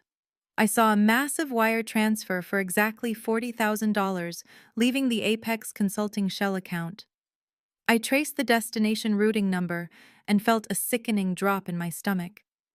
The stolen money did not go directly to the private jeweler. It was wired directly into our joint high-yield savings account. Connor had funneled the embezzled corporate funds into our shared marital bank account to wash the money, making it look like a legitimate personal savings deposit. Then just 3 days later, he wired that exact same $40,000 out of our joint account to pay the private jeweler for Sienna's custom 3-carat emerald-cut diamond ring. He did not just use stolen money to buy his mistress a piece of jewelry. He actively used my name and my pristine banking history to launder the stolen funds. The sheer, unadulterated rage that flared inside my chest was completely blinding for a fraction of a second. Connor had unknowingly made me an unwitting accomplice to federal wire fraud. He had contaminated my secure financial sanctuary with his dirty stolen money. If the corporate auditors or the federal investigators had caught this anomaly before I did, they would have seen the stolen funds moving through an account with my name officially attached to it. He was willing to risk my entire professional career, my absolute freedom, and my flawless reputation just to buy a shiny rock for a girl he worked with. He was a complete liability and a profoundly dangerous man. I took a deep breath and forced the emotional rage back down, locking it away in a cold, dark box. Emotion makes you sloppy, and I needed to be absolutely flawless today. I opened a highly secure encrypted folder on my external hard drive and began compiling the ultimate execution dossier. I downloaded every single fake invoice Sienna had generated. I pulled the digital authorization logs capturing Connor's exact executive identification number and timestamp for every single fraudulent approval. I wanted concrete, undeniable proof that they were acting together in complete premeditated unison. But I needed the final nail in the coffin. I ran a metadata extraction script on the original digital invoices submitted to the accounting department. Every digital document carries an invisible fingerprint, detailing exactly where and when it was created. The Internet Protocol addresses populated on my screen, completely destroying any possible defense they might try to officially build. Half of the fake invoices were generated using the secure wireless network located inside Connor's corporate office building. But the other half were generated using the Internet Protocol address assigned to the wireless router, sitting right here in my suburban living room. Connor had actually sat on my expensive white sofa, drinking the artisan coffee I bought for him, while forging fake corporate documents to steal money for his mistress. I downloaded the network logs, the time-stamped metadata, the routing numbers, and the forged Delaware incorporation documents. I took high-resolution screenshots of Sienna's residential address matching the registered agent files. I compiled every single piece of raw data into a massive, highly organized digital portfolio. It was an absolute masterpiece of complete financial destruction. It was the kind of bulletproof forensic dossier that aggressive federal prosecutors dream about finding on their desks. There was absolutely no room for interpretation, no possible alternative explanation, and no expensive corporate lawyer in the entire world who could spin this overwhelming data into a simple misunderstanding. I leaned back in my ergonomic chair and watched the green progress bar on my high-resolution monitor as the final encrypted files successfully copied over to my secure external drive. My cell phone was still sitting silently in the mahogany desk drawer, completely dark and ignored. I knew Connor was probably still sitting in his cheap budget motel room, aggressively refreshing his social media pages, desperately soaking up the fake sympathy from our naive colleagues. He was probably feeling incredibly powerful right now, believing he had successfully destroyed my personal reputation with his pathetic little online smear campaign. He actually thought we were playing a petty game of social media optics. He had absolutely no idea that I was currently holding a one-way ticket to a federal prison facility with his name boldly printed right on the front. I safely ejected the hard drive from my computer, held the cool metal casing tightly in the palm of my hand, and allowed myself to finally smile. I safely ejected the encrypted hard drive from my computer and held the cool metal casing tightly in the palm of my hand. This small rectangular device held the absolute destruction of Connor and his entire arrogant existence. I had the forged Delaware incorporation documents, the time-stamped Internet Protocol network logs, and the exact routing numbers proving he embezzled $200,000 from his own logistics corporation. But having the nuclear codes is only half the battle. You have to know exactly when and where to drop the bomb to ensure maximum casualties. If I handed this dossier over to the local police or his corporate human resources department, he would have time to spin a defense. He would hire an expensive defense attorney. He would blame Sienna for the financial discrepancies, and his mother Beatrice would loudly rally their entire social circle to fund his legal fees. He would drag the legal process out for years, playing the victim in the press and bleeding my finances dry in endless divorce court hearings. I could not allow that to happen. I needed a setting where he felt completely invincible. I needed him to gather his entire toxic family, his mistress, and his enablers in one single room so I could trap them all at once. A narcissist will only walk into a trap if they genuinely believe they are the ones setting it. I needed to feed his massive ego until it was completely blinding him to the reality of his situation. I opened my desk drawer and finally picked up my cell phone. The screen was still cluttered with notifications from the ridiculous social media smear campaign Connor had launched the night before. I ignored all the fake sympathy comments and opened my text message thread with him. I stared at the last message he had sent me 10 hours ago, calling me a vindictive, psychotic monster. I took a slow, deep breath and forced my fingers to type out the most pathetic, defeated message I could possibly construct. I had to swallow my pride completely to sell the illusion. I typed, "Connor, you win. I am completely exhausted, and I cannot handle this public digital circus anymore. The social media posts are ruining my mental health, and Derek has been texting me horrible things all night.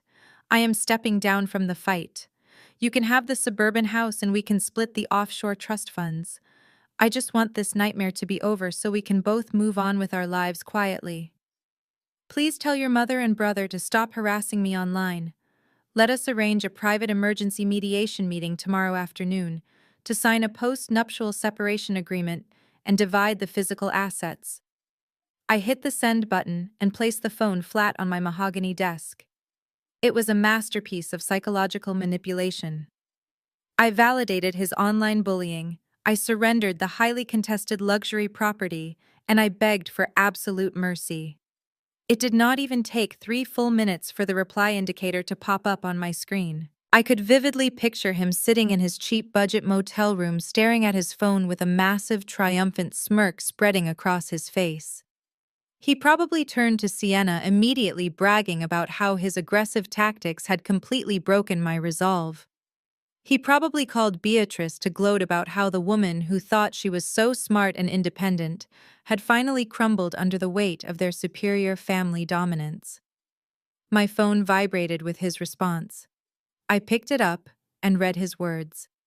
His reply was dripping with the exact arrogant condescension I was counting on. "I am glad you finally came to your senses, Natalie," his message read. "You were acting completely irrational, and it is good to see you finally recognize my legal rights as your husband. I agree that a swift, quiet mediation is the best path forward for everyone involved. But I am not doing this alone. You have proven that you cannot be trusted with financial assets. My mother Beatrice and my brother Derek will be attending the mediation to serve as my personal witnesses and to ensure you do not try any more sneaky accounting tricks. Sienna will also be there since she will be moving back into the house with me. We will meet at the downtown executive boardroom at 2:00 sharp tomorrow. Do not be late." I read his text message twice and let out a soft, genuine laugh. He was doing the heavy lifting for me. I wanted all of them in the same room, but I knew if I invited Beatrice and Derek myself, Connor would get suspicious. By making him believe that bringing his toxic enablers was his own brilliant strategic idea, he was willingly locking himself inside the exact cage I had built for him. He wanted his family there to witness my ultimate humiliation and defeat. He wanted Sienna there to claim her final victory over the older, financially independent wife. I quickly typed a short, submissive reply confirming the time and the location. "See you tomorrow at 2, I wrote. I will bring the printed asset transfer documents. Now that the physical stage was perfectly set, I needed to secure my legal representation. I could not walk into that boardroom alone and hand them the forensic evidence. I needed a legal executioner who possessed the authority to completely destroy them without a single ounce of hesitation or mercy. I needed someone who despised Connor's toxic family dynamic just as much as I did.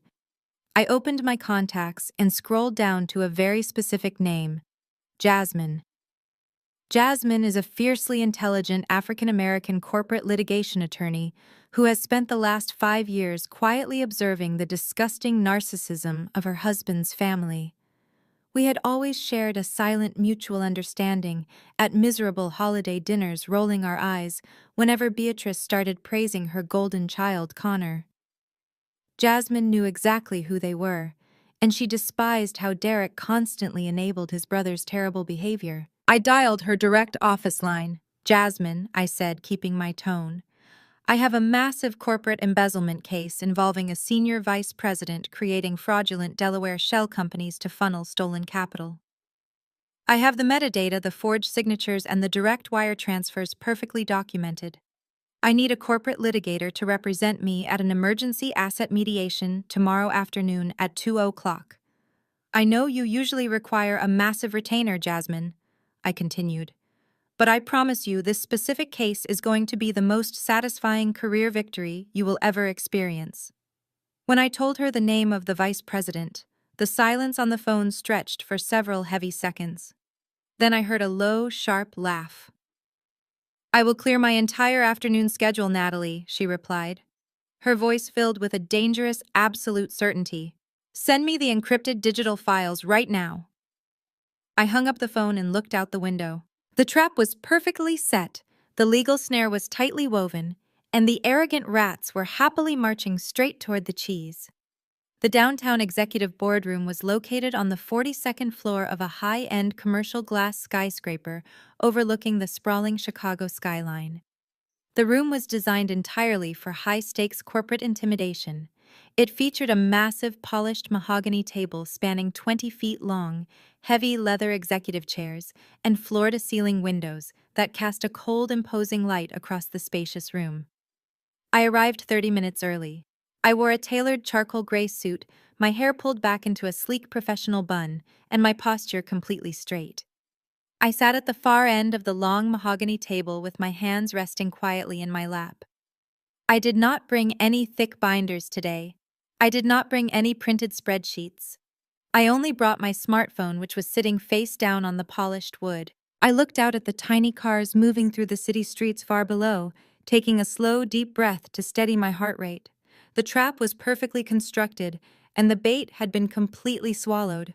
Now I just had to wait for the rats to blindly walk into the cage.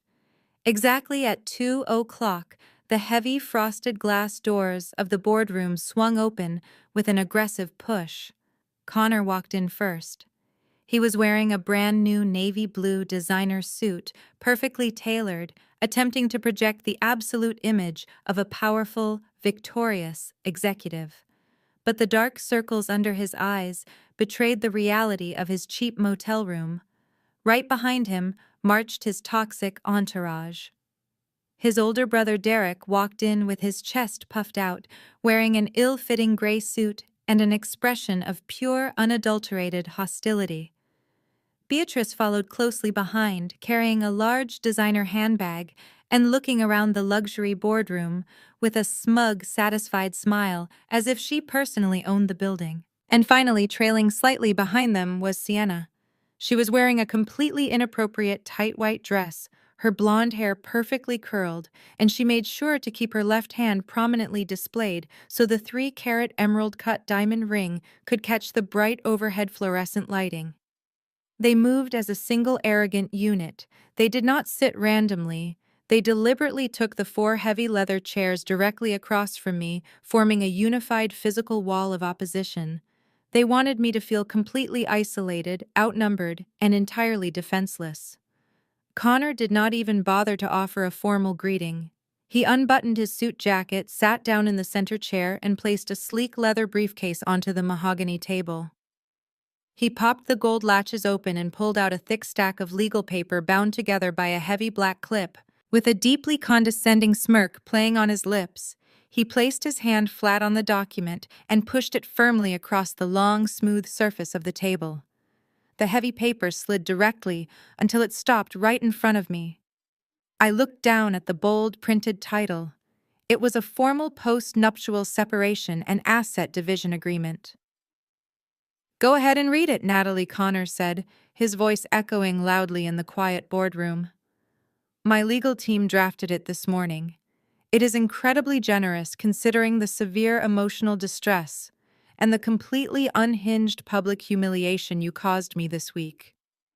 But since you finally realized you cannot legally evict me or steal my assets, I am willing to settle this quietly to save you from a lengthy, embarrassing court battle. All you have to do is sign on the last page, and I will tell my family to back off. I did not touch the document. I simply leaned forward slightly and let my eyes scan the first page. The demands outlined in the legal text were not just predatory, they were absolutely delusional. The document formally requested that I immediately transfer the sole ownership of my $1.2 million suburban estate directly into his name so he and Sienna could reside there permanently. It demanded that I completely dissolve my secure offshore trust account and split the $450,000 right down the middle, giving him half of my corporate bonuses.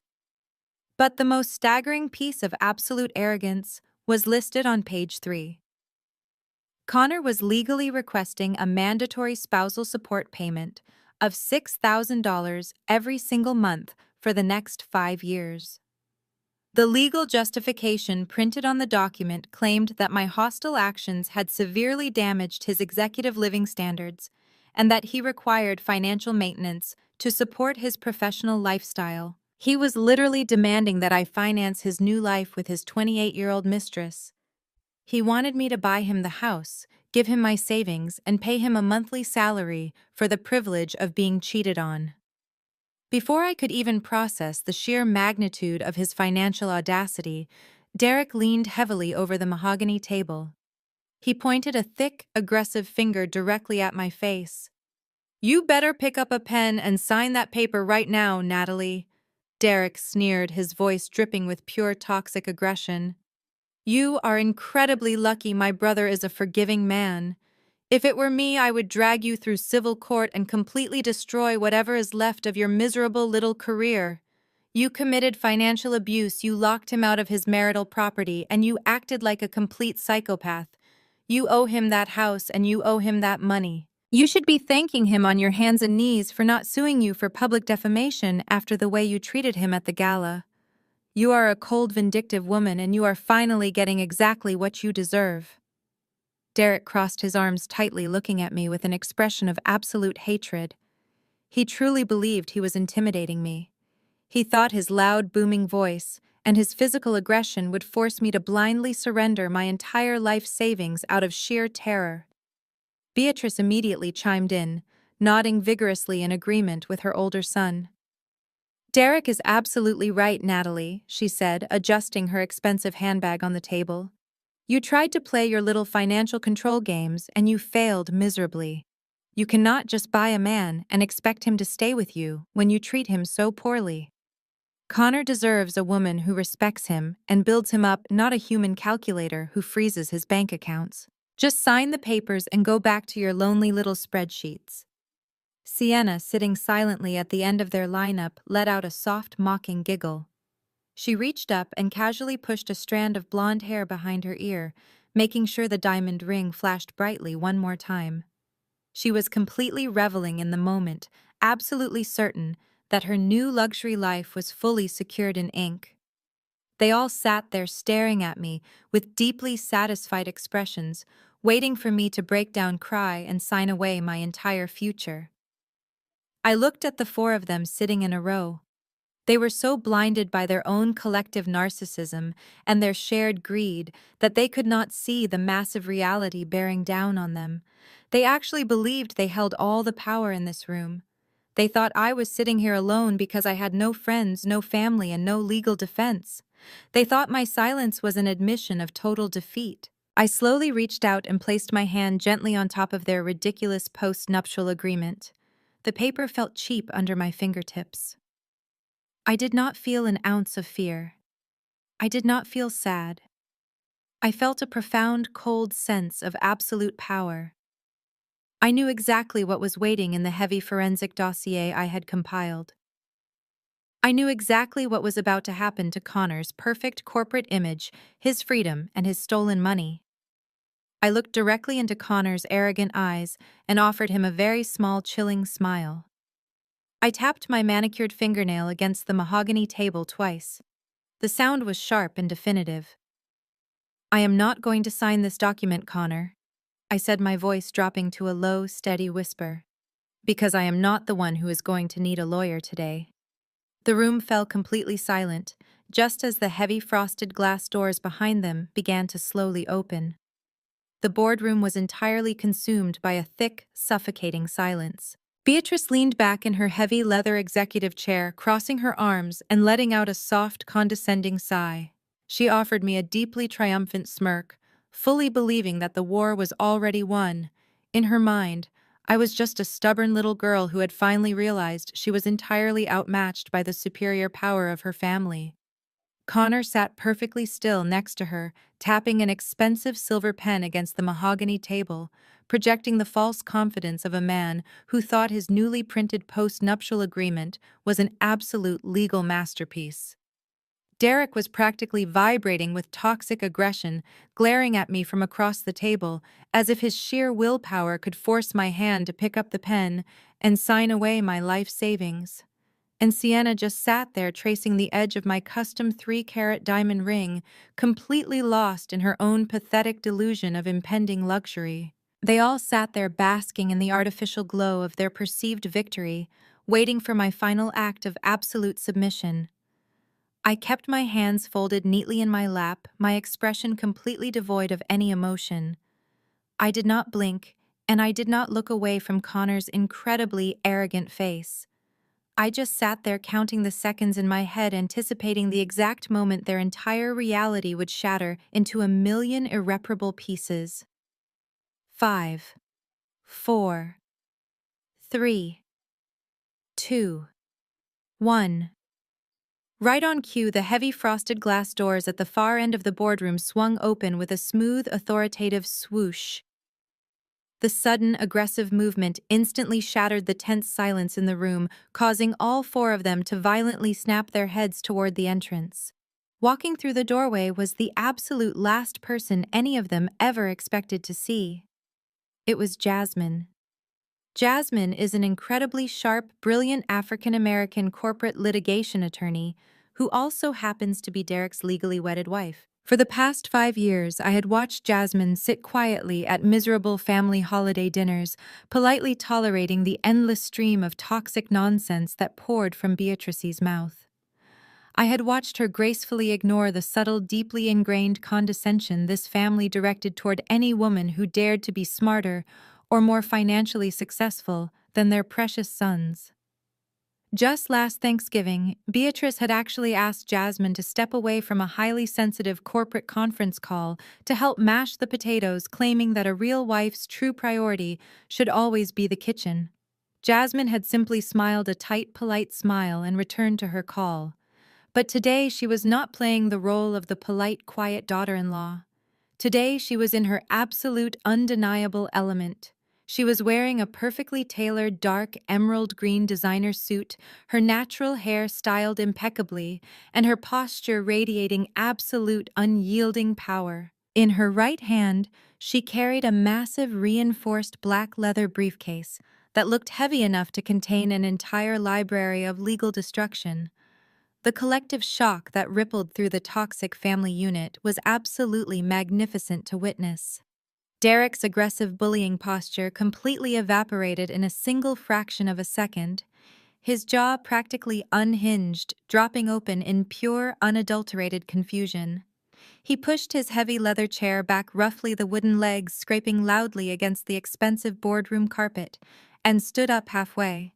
"Jasmine, what in the world are you doing here?" he stammered, his booming, threatening voice suddenly replaced by a high-pitched, nervous squeak. "This is a private family mediation meeting dealing with my brother's divorce settlement. You are not supposed to be here. Did my mother call you to come down here and help us intimidate Natalie?" Derek actually thought his highly successful, brilliant wife had taken time out of her incredibly busy corporate schedule to come downtown and help his family bully me out of my suburban estate. He was so completely blinded by his own toxic family loyalty and his deeply ingrained misogyny that he could not even begin to fathom the possibility that Jasmine possessed her own independent thoughts, her own fiercely held moral compass, and her own professional agency. He automatically assumed she was just another pawn on their manipulative chessboard, ready to follow his loud orders and fall into line, right behind the men of the family. He reached his hand out, expecting her to walk over and stand submissively by his side. Jasmine did not even break her confident stride. She did not offer her husband a warm greeting, she did not smile, and she absolutely did not stop to validate his ridiculous demanding questions. She walked with the calculated, terrifying grace of a top-tier apex predator, zeroing in on its helpless target. She completely ignored Derek, leaving his hand hovering in the air, looking like an absolute pathetic fool. The heavy, rhythmic click of her designer heels against the polished hardwood floor surrounding the massive conference table sounded like the ticking of a highly explosive device.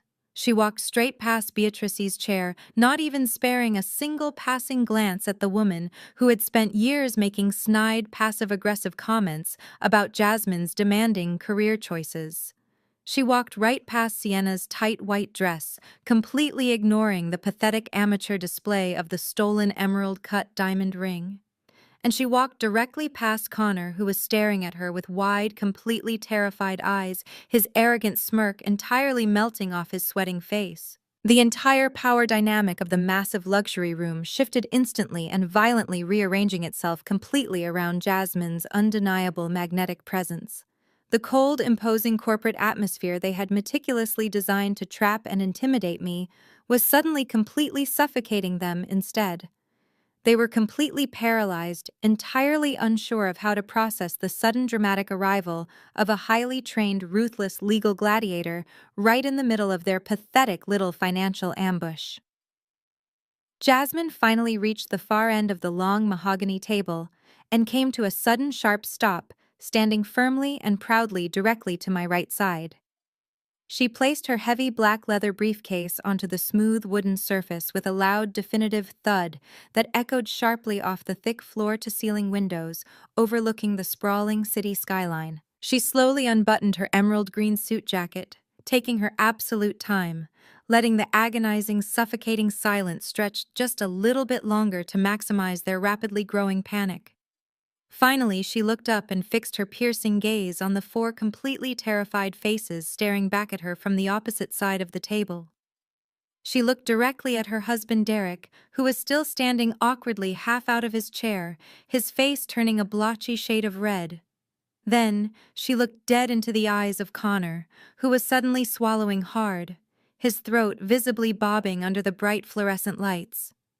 "I am not here to participate in your pathetic little family bullying session," Jasmine announced, her voice echoing with absolute undeniable authority and a razor-sharp edge of professional ice.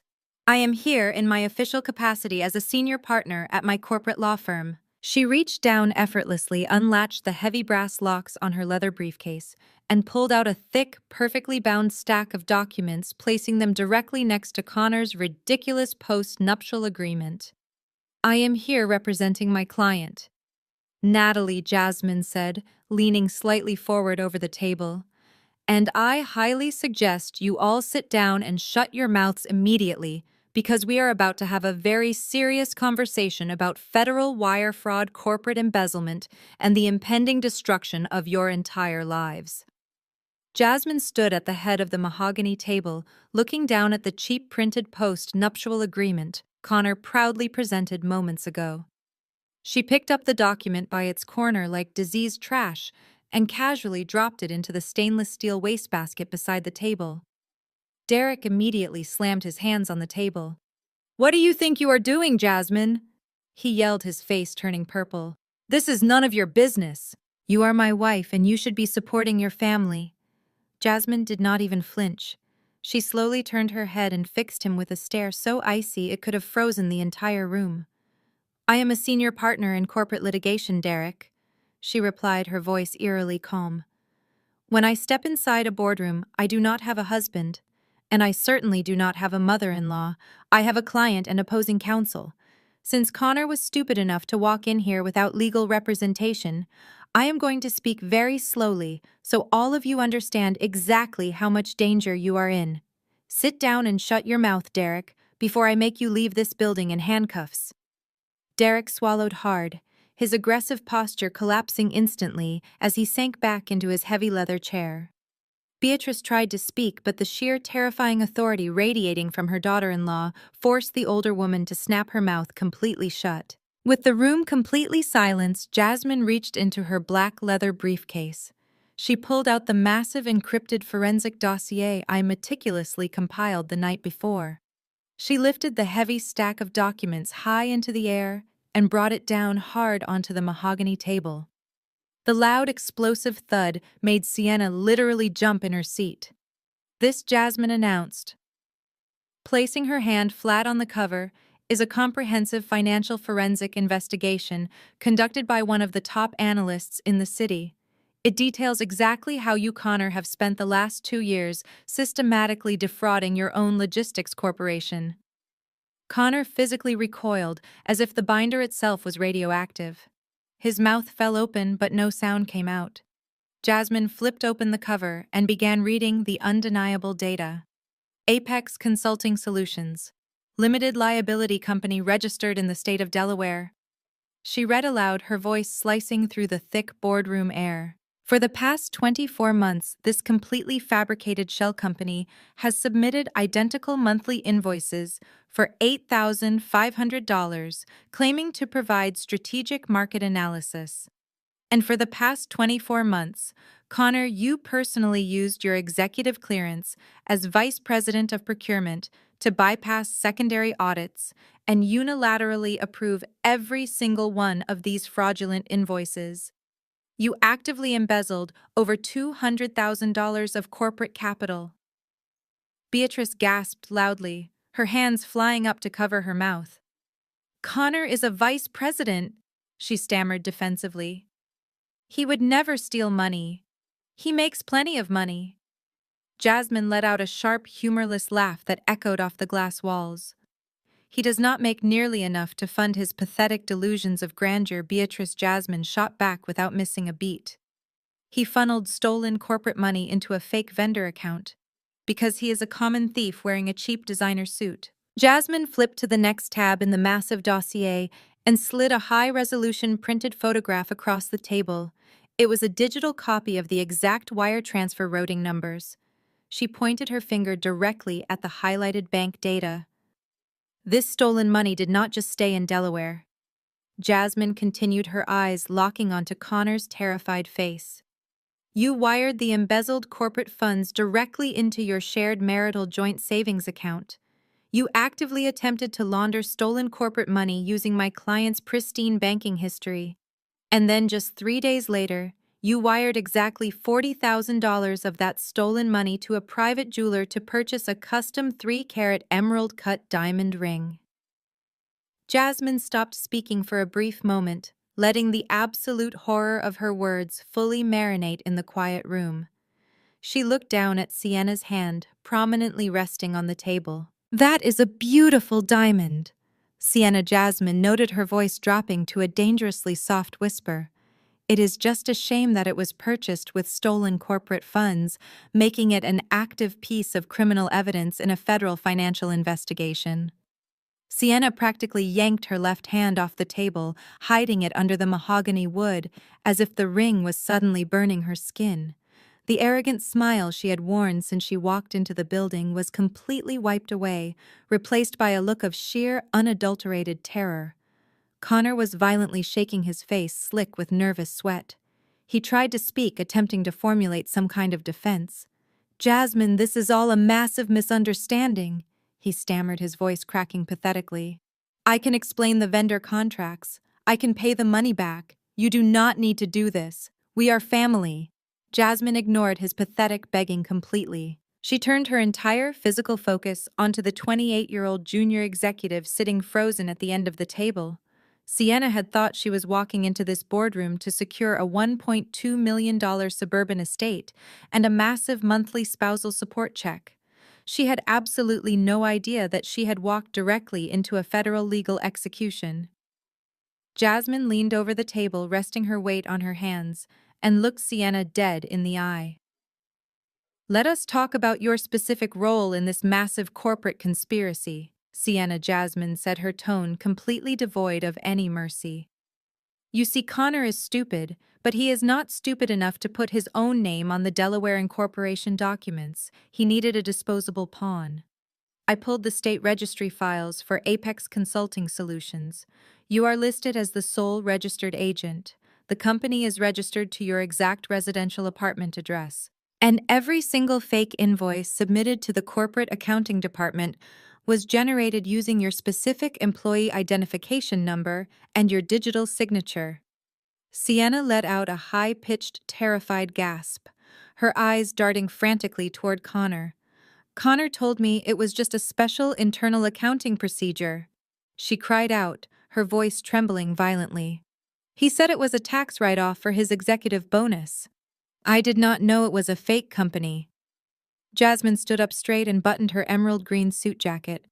"Ignorance is not a valid legal defense in federal court," Sienna Jasmine stated coldly. "You are a co-signer on a fraudulent shell company. You personally initiated the fraudulent wire transfers. You are wearing a diamond ring purchased with stolen capital. The federal government calls that conspiracy to commit wire fraud, corporate embezzlement, and money laundering. As an accessory and the registered agent of the shell company, you are looking at a mandatory minimum sentence of 10 to 15 years in a federal prison facility." The balance of power in the massive executive boardroom completely and violently inverted in that exact second. The silence in the boardroom was completely shattered by a sudden violent sob escaping Sienna's throat. The false reality she had built around herself, the fantasy of moving into my luxury suburban estate and living a glamorous executive lifestyle, evaporated into thin air. She looked at Connor, not with the adoring eyes of a devoted mistress, but with the absolute terror of a woman who just realized she was the designated fall guy for a massive federal crime. "You lied to me!" Sienna screamed, her voice cracking as she pushed her heavy leather chair away from the mahogany table. "You told me those invoices were a standard internal accounting procedure. You told me the Delaware company was just a tax shelter for your executive bonuses. You manipulated me into signing those legal documents so I would take the blame if you ever got caught." Connor frantically reached out across the table, trying to grab her hand, his face pale and slick with nervous sweat. "Sienna, please just calm down," he begged, his voice trembling. "We can hire a legal team. We can fix this together." But Sienna was not listening anymore. The primal instinct for self-preservation completely took over. She grabbed her left hand and violently yanked the custom 3-carat emerald-cut diamond ring off her finger. The ring she had proudly flaunted in my face just 24 hours earlier was now a radioactive piece of criminal evidence. She threw the heavy diamond directly at Connor's chest. It bounced off his expensive navy blue suit and clattered loudly onto the polished hardwood floor, rolling away into the corner of the boardroom. "I am not going to federal prison for you, Connor," she sobbed hysterically, grabbing her purse and practically running toward the heavy frosted glass doors. She pushed them open and fled down the hallway, leaving her ruined corporate career and her stolen diamond far behind her. The toxic alliance was instantly and permanently severed. Derek, who had been so incredibly loud and aggressive just 10 minutes ago, was completely silent, staring down at the mahogany table, refusing to make eye contact with anyone. He realized that his loud bullying tactics were completely useless against federal financial charges. Beatrice, however, completely lost her composure. The arrogant smugness melted off her face, replaced by genuine hysterical tears. She covered her face with her hands, sobbing loudly. "Connor, please tell me this is not true," she cried out, her voice muffled by her shaking hands. "You are a vice president. You are a good boy. Tell them you did not steal that money." But Connor could not comfort his mother. The sheer gravity of the situation finally crushed the last remaining ounce of his massive ego. He slowly stood up from his chair, his legs shaking so badly they could barely support his weight. He looked at the massive forensic dossier sitting on the table, and then he looked at me. Without a single word of his usual arrogant gaslighting, he slowly lowered himself down onto his knees, right there on the expensive corporate carpet. He placed his hands flat on the floor, bowing his head in absolute defeat. "Natalie, please," he whispered, his voice breaking into pathetic, desperate sobs. "I am begging you. Do not give that folder to the authorities. I will give you the house. I will sign the divorce papers right now. I will walk away with absolutely nothing. Just please withdraw the evidence. I cannot go to prison. I will lose my entire life." I sat perfectly still, looking down at the man I had supported for 10 long years. He was not crying because he regretted betraying me.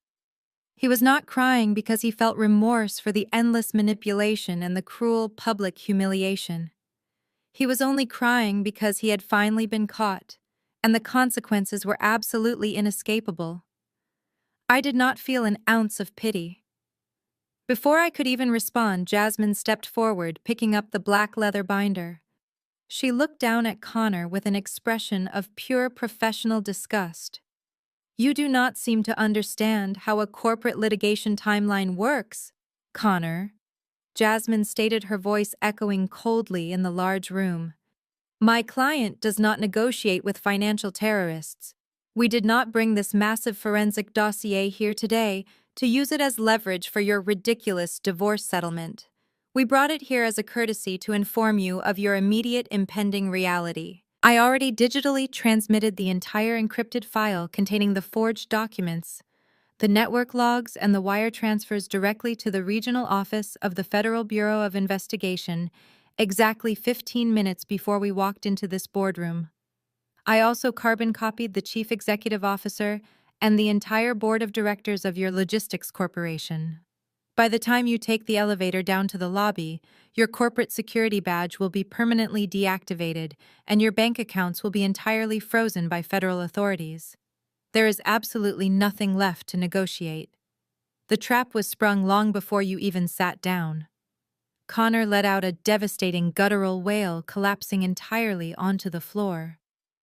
Beatrice wailed alongside him, the golden image of her perfect son, completely shattered beyond repair.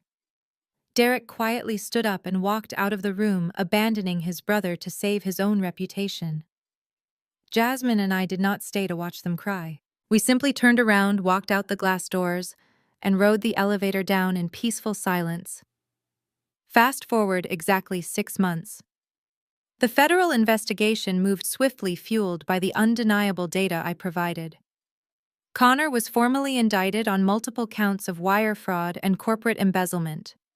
He was publicly fired, stripped of his executive titles, and faced up to a decade in federal prison. Because all of his financial assets were permanently frozen by the government, Beatrice was forced to sell her beloved, pristine suburban home just to pay the massive retainers for his criminal defense attorneys. She ended up renting a tiny, dark apartment on the outskirts of the city, completely isolated from the wealthy social circle she had spent her entire life trying to impress. As for me, the divorce was finalized quickly and quietly. The judge reviewed the financial documents and granted me absolute sole ownership of my suburban estate and my offshore trust, completely untainted by his crimes. I am standing on the sprawling back balcony of my beautiful home tonight, watching the sunset over the quiet neighborhood. Jasmine is sitting next to me, holding a glass of that vintage French Bordeaux we finally opened to celebrate. The air is crisp, and the house is entirely peaceful. They thought because I stayed silent at that anniversary party, I was weak and submissive. They mistook my calmness for surrender. But silence is never weakness. Sometimes silence is just the sound of a woman quietly loading her weapon and patiently waiting for the perfect moment to strike. You never have to scream to demand respect, and you never have to accept a toxic reality just because someone calls it family. You just have to know your worth, establish your boundaries, and let the truth do the heavy lifting. If you have ever let someone dig their own grave while you quietly handed them the shovel, tell me your story in the comments below. Do not forget to like this video and subscribe to the channel for more true stories of ultimate justice and personal empowerment. The incredible journey of Natalie teaches us a profound and enduring lesson about the true nature of personal boundary setting and the incredible power of maintaining emotional control in the face of absolute betrayal. When confronted with toxic individuals, especially those disguised as family members, our first primal instinct is often to react loudly to defend our honor and to scream our undeniable truth to anyone who will listen. But this story brilliantly demonstrates that emotional explosive reactions are exactly what manipulators desperately want. They feed on your chaotic energy, using your very natural anger to paint you as the unstable villain in their meticulously crafted victim narrative. Natalie chose a vastly different path. She chose the absolute power of silence. By refusing to engage in their theatrical public drama, she successfully preserved her own energy and redirected her sharp focus toward gathering undeniable, verifiable facts. She teaches us that true strength does not roar, it calculates. Financial independence, coupled with a deep, unwavering knowledge of your own self-worth, forms an impenetrable armor against gaslighting and systemic emotional abuse. The ultimate karma for a narcissist is not your screaming rage, it is your absolute cold detachment and their complete loss of control over your life. We must learn to stop setting ourselves on fire just to keep toxic people warm. If this empowering lesson resonated deeply with your own personal journey, we want to hear from you right now. Have you ever had to quietly gather your strength and walk away from a highly toxic family dynamic to completely rebuild your beautiful life from scratch? Please share your powerful story in the comment section below. Hit the like button and subscribe to our channel right now to join a massive supportive community dedicated to healing absolute truth and ultimate justice.